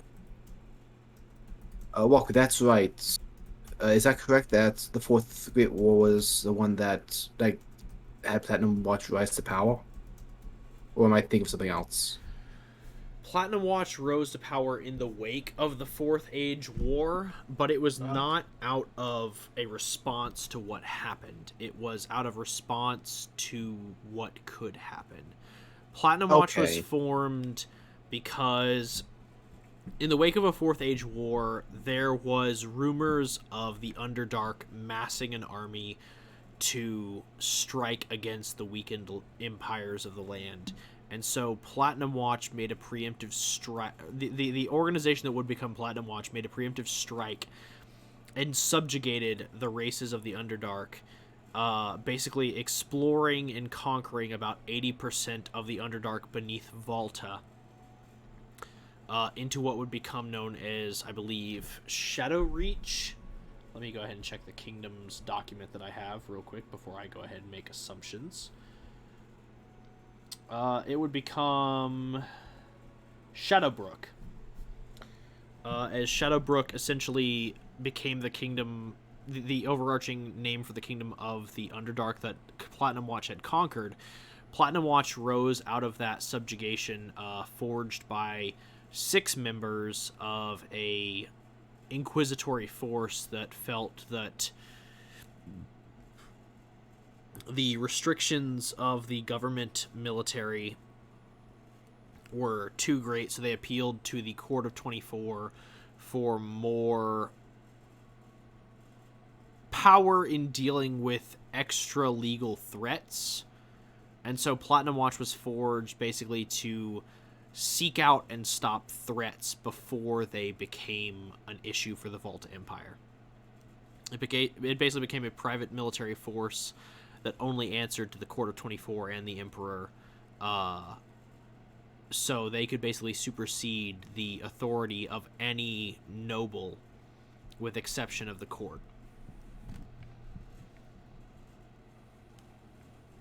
Yuza, all this is still fallout out there, like.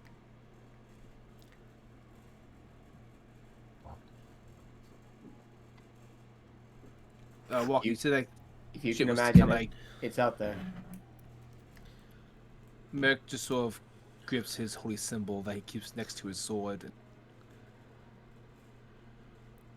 When I get back to the keep, I'm going to have Orin look into this. I can't send this. It'll just spark more fight. Yuza, not moving from her spot, just turns around. Not looking at y'all, but looking out at the city.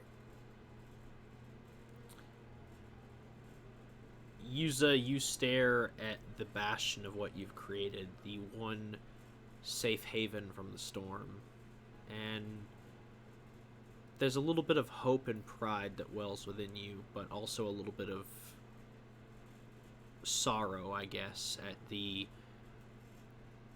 You know, you look at the city and you realize that this is one safe haven against the storm, but you can only think and imagine at what Cragseat would have looked like in its prime before what had happened.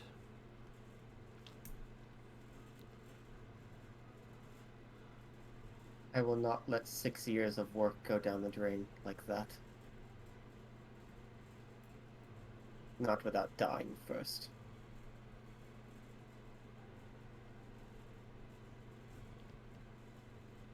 Rando is going to look over to Yuza. I swear to you, I will fix this land. I'm not sure the land is capable of being saved. I'm more concerned with its people. Without the land, the people will die. That's how The it people goes. can find new land. But can they find a new home? That's another war. That's what I'm trying to provide. The Grey Wall can be extended, but it would drastically diminish in power. Plus, We don't quite have yet the citizens to fill those empty vacancies.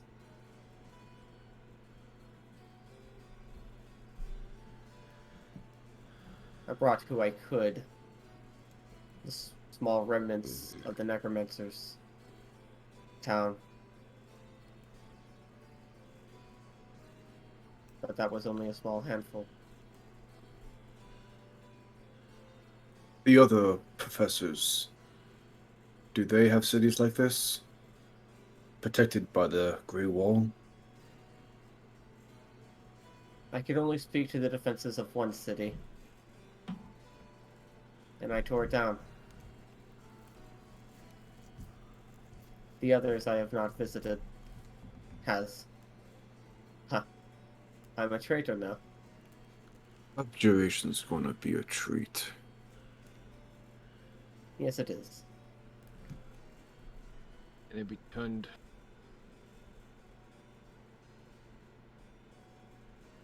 What was that? Can it be turned? I didn't think so at first. Now I'm unsure. I haven't been unsure of anything in a long time. I don't like it. Save who we can. Kill who we must. Gas turns to Yuza and gives a nod.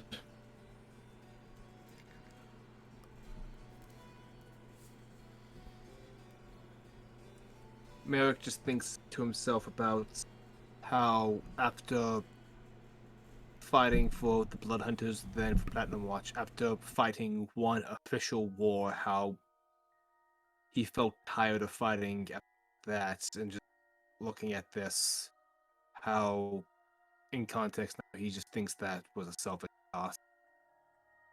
Gallus goes into his bag and pulls out 6 shot glasses, gives everyone one. It's like, I think we need a drink.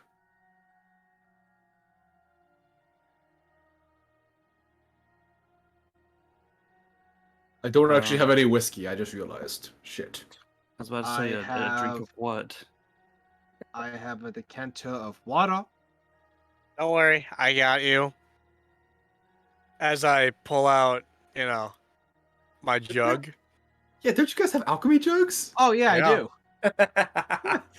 No, hot that shit. The only one that remembers.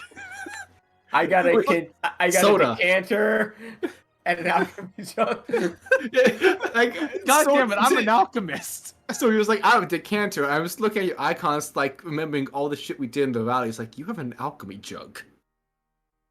Hey guys, I'm an alchemist. Merrick has proficiency with alchemy because of Bloodhunter shit. God damn. But yeah, Gallus holds up the shot glasses. Randall will pour them all out for you.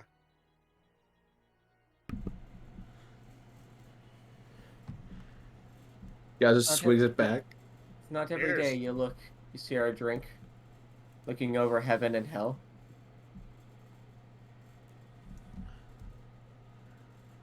Cheers. To heaven and hell. The fix.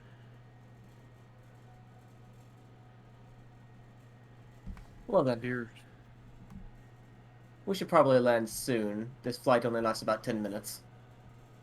I mean, Yeah. if we want to get back to the ground real fast, just let it run out and then cast it again when we get close. I like I that mean, for idea. for that I would just feather Nope. fall. No, we're all just landing properly and safely. Hey, Walker. Tala Yes. has never drank before. How does she react to this? I was BRB. What alcohol did you all use for? Well, Rando used his alchemy jug. Rando, I'm just using make, some. did you make alcohol or did you make soda pop? Alcohol. We Uh, need it. Specify which kind, please.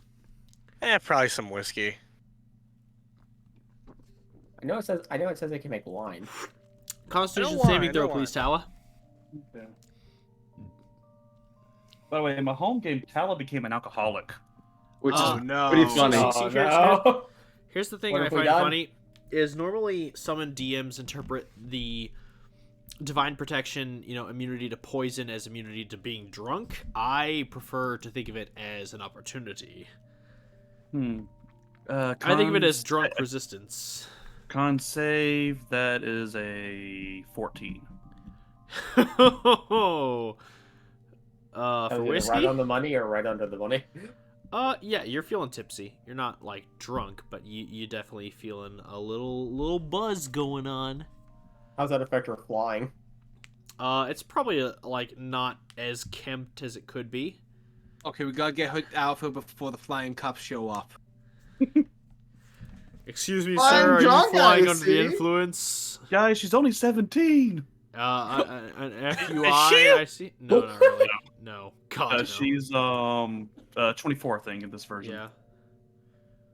Which is funny to me because Alicia Von Stanton is 28. So I was pretty close when I guessed her age of 30. Never tell a woman that, though. Yeah, never tell a woman that. Isn't what race is she again? She's a half elf, but you better shut the She's fuck up. fine. She's fine. But you better shut the fuck up. She's fine. She takes Rando's fucking kneecaps. Well, you assume Rando needs those. Well, shit. Make new kneecaps. He's a squid. Can. He really can. That doesn't mean you'll have Anyway. them when you come back. I think with the party flying down to ground and having a drink staring over heaven and hell, that is a good stopping point for today's session. As always, it has been a pleasure DMing for you all. I am WalkManiac, and joining me as always are my amazing role players that make this story beautiful and intricate and wondrous and resplendent. Going down the line, we have, of course, the Hawkabridge playing Talasoon. Hey. We have Storm Sage 13 playing Merrick Gilder. Shit, that got heavy. We have Zodiac Zack 19 playing Rano Mishorm. I will do everything I can to save the city. Red Beast 13 playing Gallus Morgulis. Are we going to war? And Vexitol 24 playing the mayor and, I guess, de facto president of the city-state of Yearion, Yuza Peric. I mean, what else would she be? Madam President. And with that, we bid you all a fair adieu. I am always happy to share this story with you all, and thank you for tuning in to another exciting session of Platinum Watch. Good night, and fair dreams.